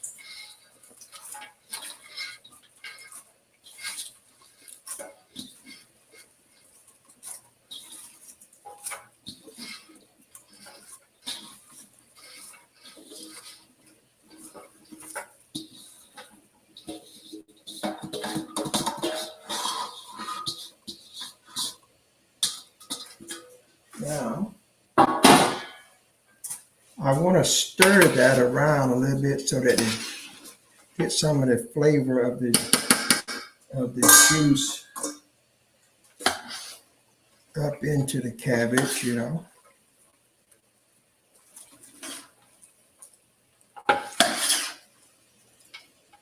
Now, we still got to season this with some black pepper and all-purpose and Cajun. So we're gonna still got some more seasoning to go, but there's a lot of seasoning already in that bacon and sausage grease from cooking the meat. See, now I see that this is all getting all saturated, getting those vegetables in that meat. You can tell that the vegetables are getting in that meat because you can actually see it. You can see it.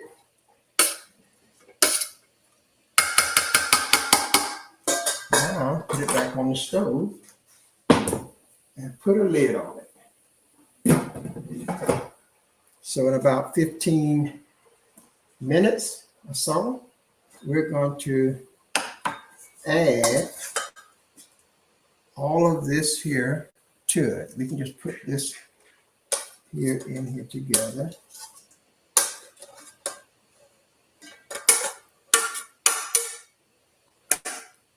See, now we got a lot of meat here.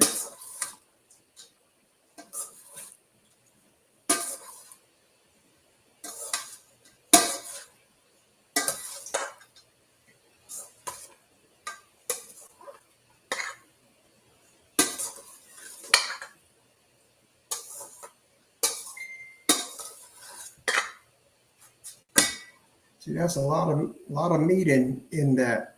That's all. This is a over half pan, a bowl here with nothing but meat that's going into your fried cabbage.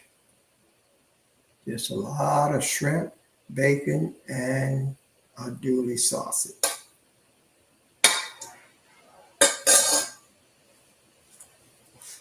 Now, you keep your eyes on this, and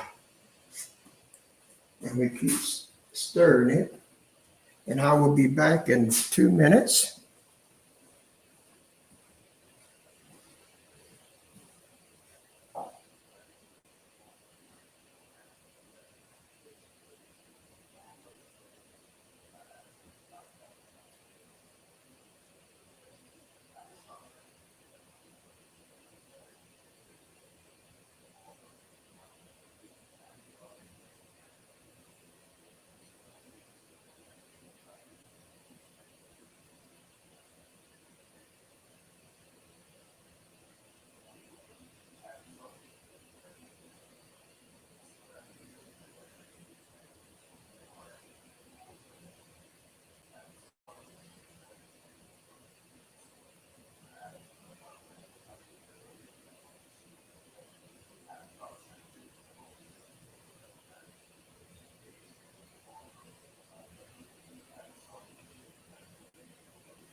Okay, guys, we are about ready to take a look at this pot again. I'm going to stir these up. Now, you wouldn't put yours in a big pot. You would be actually using a probably regular frying pan, skillet, or saucepan, something smaller.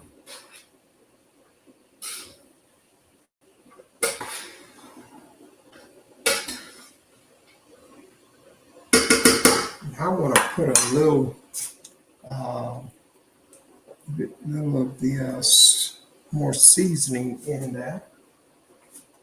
So we're going to throw some seasoning blend.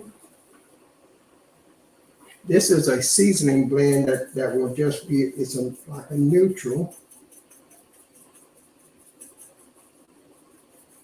And I'm going to add some more of this later when I get the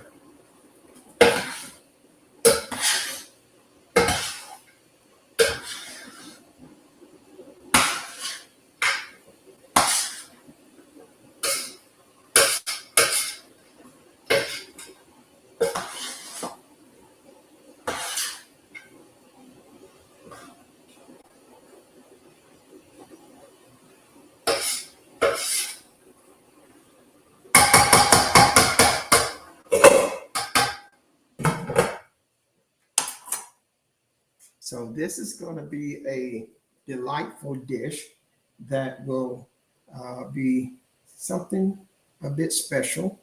I'm curious to see how this tastes. And I'm not going to cook it all the way now. I'm going to put this in it, let it sit in it until I come in, because I'll have plenty of time to finish cooking it.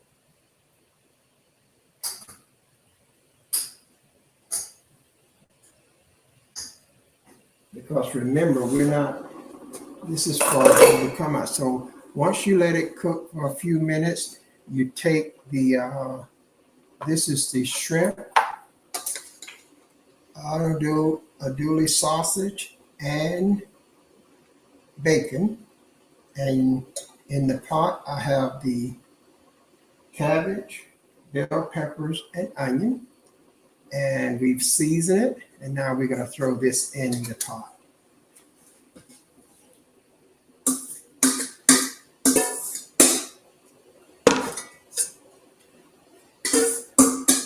So that means we have a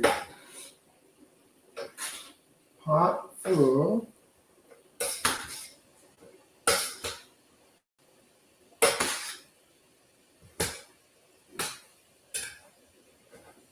So I've got, this pot is about half full, because again, I'm cooking for quite a few. But I'm not going to finish doing this here. I'm going to just let this sit now until we come home from church.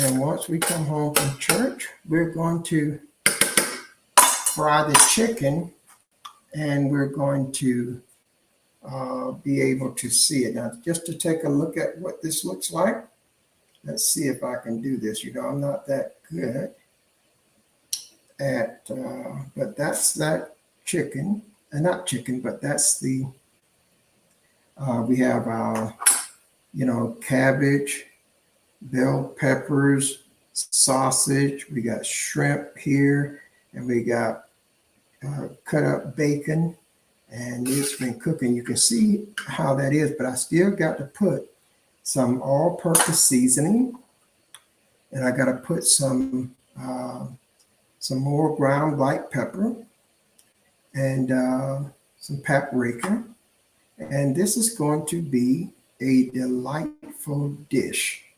It's not something that they've had from me since I've been with them. So I'm going to go ahead and put, and I like to put some onion powder in it as well. You're not going to go wrong with onion powder. You can season this to your taste.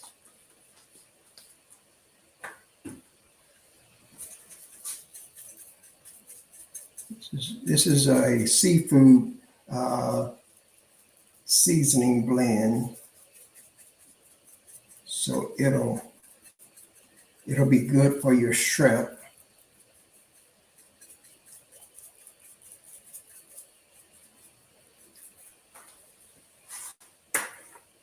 And some black pepper. We're gonna put a little of that in it that it needs.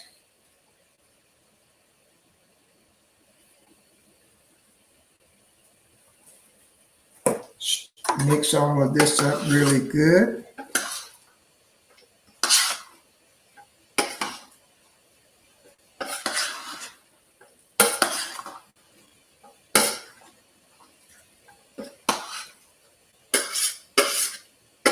Now, I didn't put any water in this, so it only has the juices from the bacon, you know, and the sausage. It has no other liquids in it. And if you want to add some liquids, which I could, but I'm not, the thing to add then would be chicken broth. I'm not going to do that. I'm just going to set the lid on this. Now this part is done until I get out of church, and then I turn it on and just let it cook for about 10 minutes, and it's ready to go on the table and be served. So with that now being done, let me go get my chicken and show you that.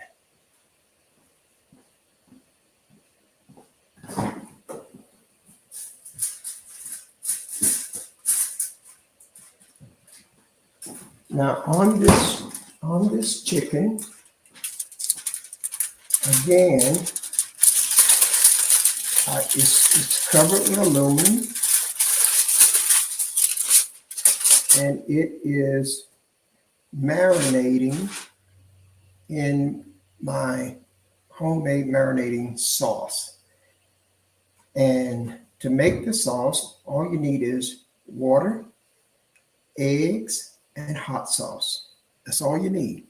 Water, eggs, and hot sauce. You could make 3 eggs,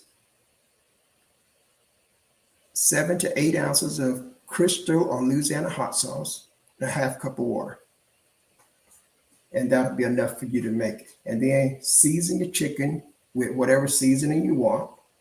I use 4 things. I use salt, pepper, garlic powder, onion powder, and I mix it all together, you know, and that's a good way to make sure you get it evenly all over, and you don't have to use but one container to sprinkle all of them. So I put a cup of salt, a half cup of onion powder, 1/4 cup of garlic powder, and 1/4 cup of pepper. Mix all that together, and that's your seasoning. Okay.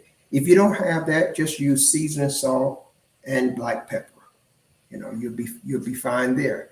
But that other mixture will take it up a level or so. Okay. So now once I got this, I'm going to just make sure that this meat gets back down in the juice, because I want this to stay in the marinating sauce until I'm ready to fry it. So what I'm going to do, I'm just pushing it back down, making sure that it's getting good and marinated. Now you're touching raw meat, so I got to clean my hands.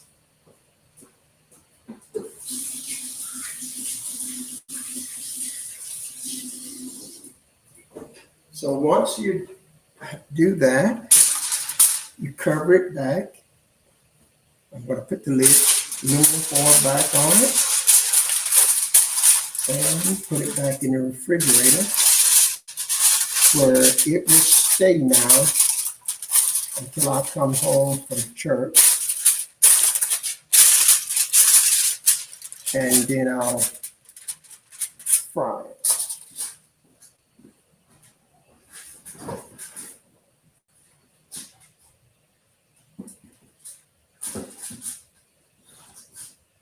So I'm going to see if I've got, I don't know if I've got any on that.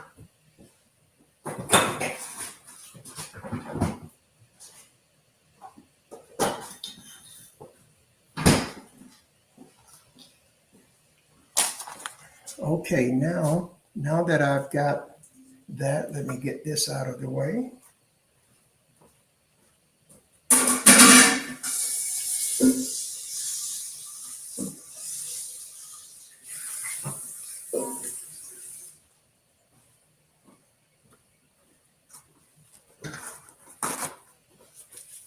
Now what we're going to do next is we're going to cut up a couple of slices of bacon.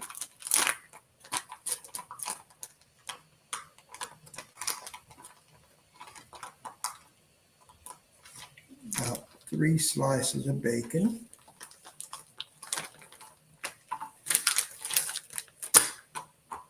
And we're going to get this cut up so that we can put it in our green beans.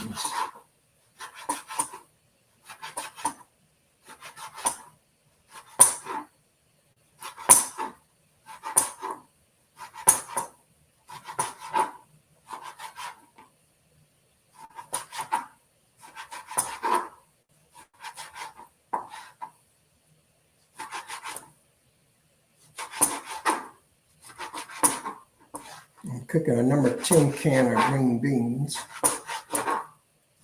So I wanted to flavor it. And if I'd have thought,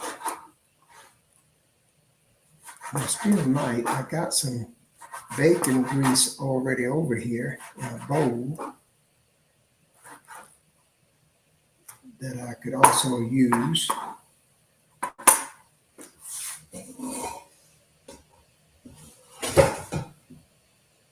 So we're going to take that bacon and put it in here and put a little of this bacon grease in it. And we're going to let this here, let that fry down a little bit. We turn it up. Well, I'll put it back over here.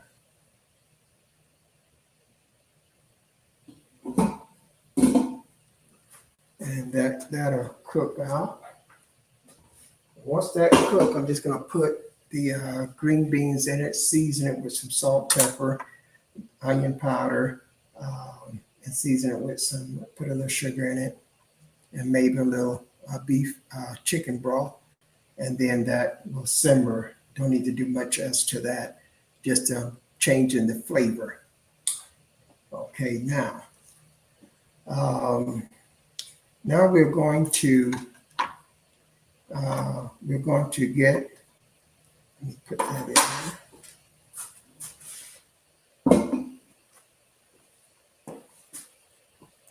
So now we have the fried cabbage done.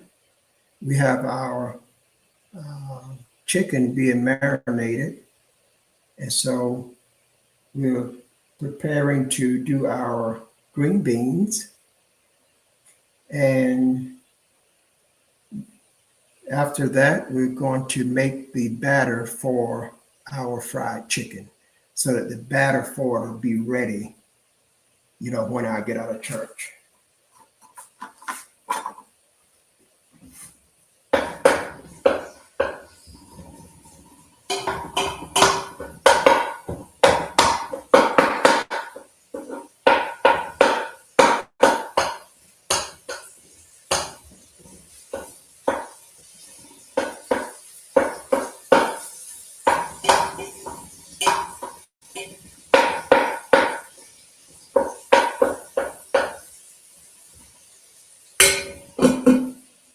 So those are cooking pretty good.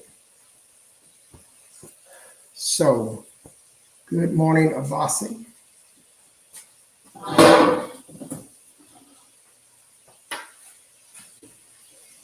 So now what I want to do here, I got my chicken broth here. And I'll be ready for that.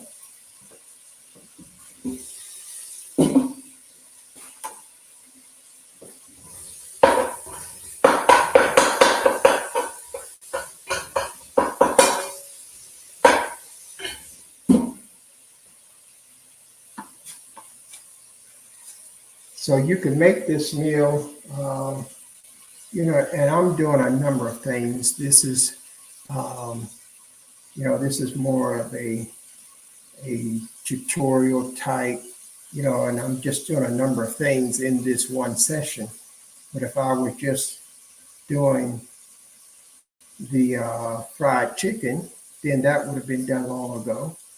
If I was just doing the fried cabbage, with shrimp, that would have been done. I'm doing a multitude of different things, and therefore it is a bit longer because we are in the infant stages of getting this platform fully established and fully organized. So I've got this bacon cooking now for my green beans. I've got my fried cabbage over here. I've got my chicken being marinated in the sauce. And then next I'm going to make my chicken batter.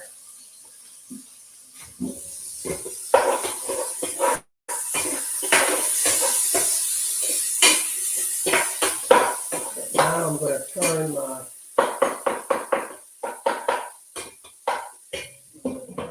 bacon down and let it just cook there. And I'm going to get my container to make my chicken batter in.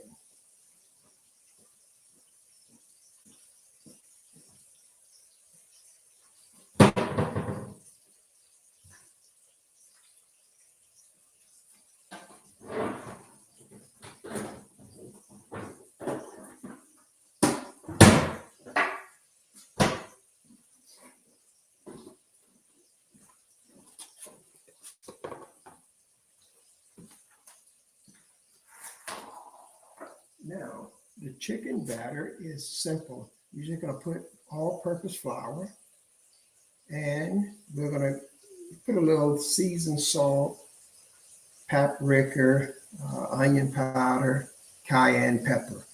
You don't have to do this all the time. I just do it because anytime you got a meat that you are frying, or baking for that matter, the liquids that touches it will cause it to lose a certain percentage of its seasoning. So if you're frying it and you put just a touch of seasoning in the batter, that simply offsets that and replaces it back to the flavor that you're looking for.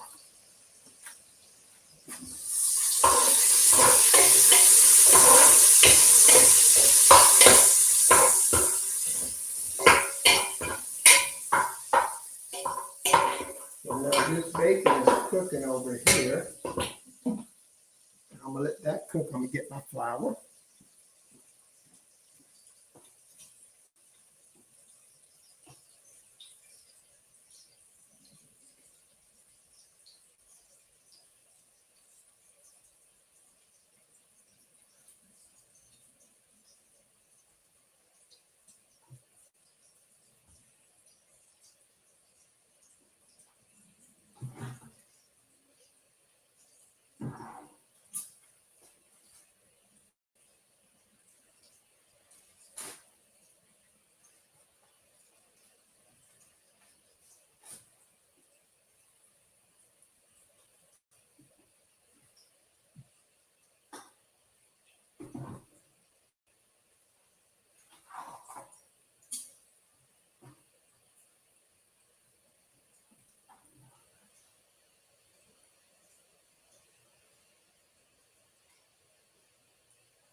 Well, the nightmare that you don't want to run into is going to look for something to find that it's not there.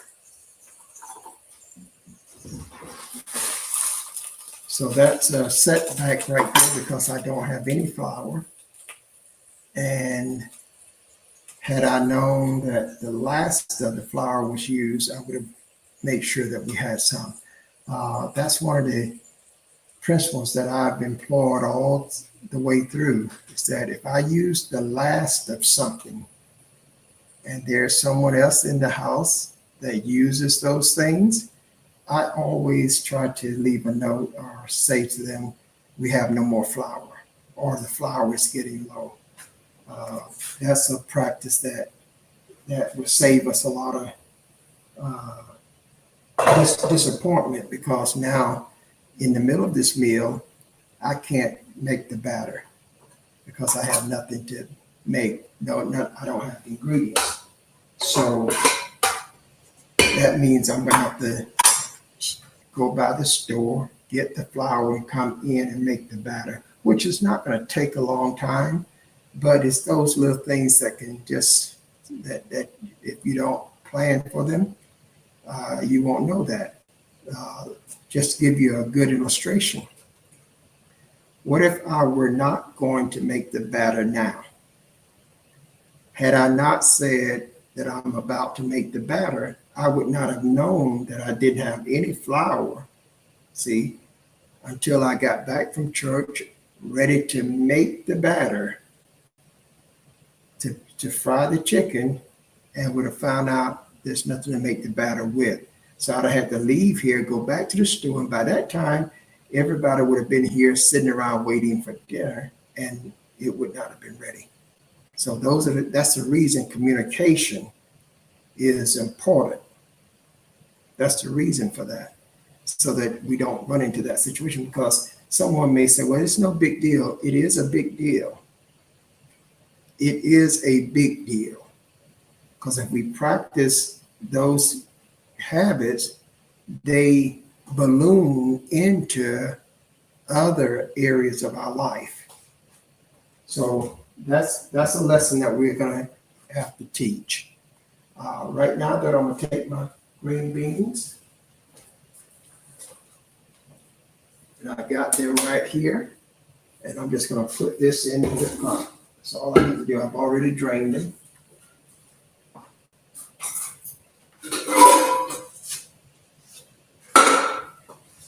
And so now I'm going to put my seasonings in, and I'm going to use regular salt this time.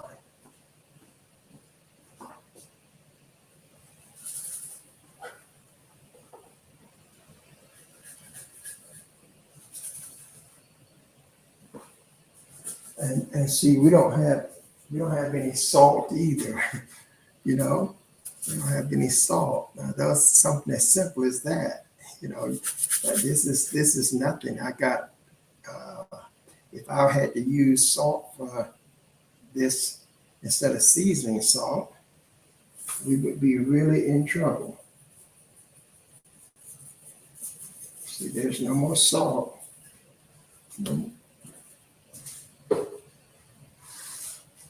So where's our pepper?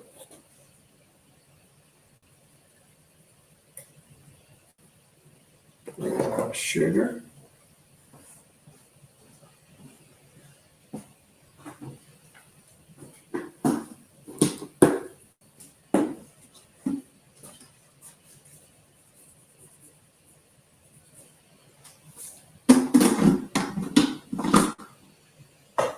And we're going to put that back over here on the fire. Get us pick up some butter.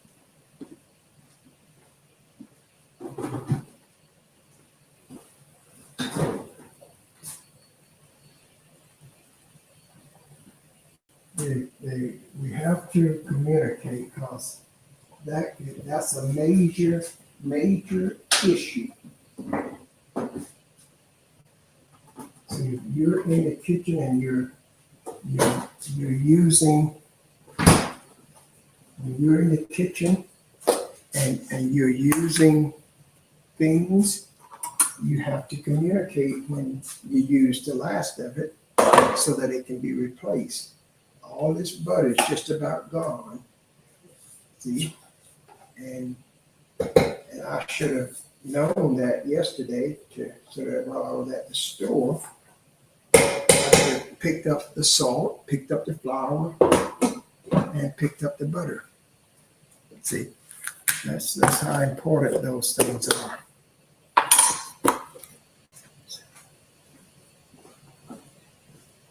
Now on your veggies, depending on which ones you have, but basically all of them can use chicken broth. So we're going to put about a cup of chicken broth in here.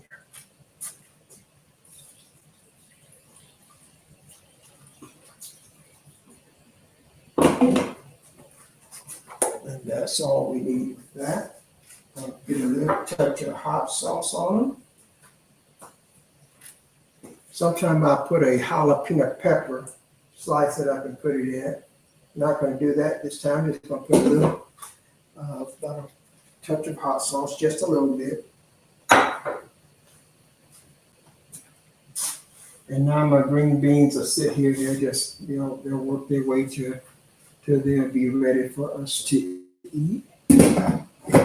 My cabbage is ready. My green beans is ready. Now the next thing to do is to get our rice ready. I got that already portioned out there. We're going to cook the rice in a rice cooker. And then I'll be pretty much ready to do the biscuits. So I'm going to save this. This is going to be what I use for my batter.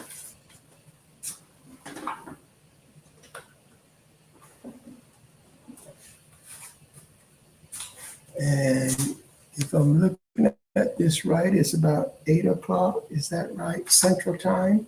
So I'm in pretty good shape here, and we're good and ready to close out. And I hope that you guys have got something that has been helpful. I've got to close this out. I've got to get in another uniform, and I got to get up and take a shower, get dressed for church. And then I'm going to do the broadcast for this morning. I'm going to be teaching this morning on abiding in Christ Jesus.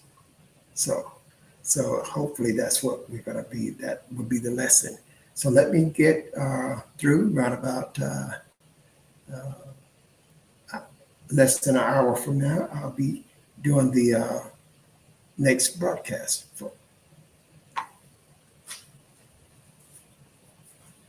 So in this session, you should have had a recipe for your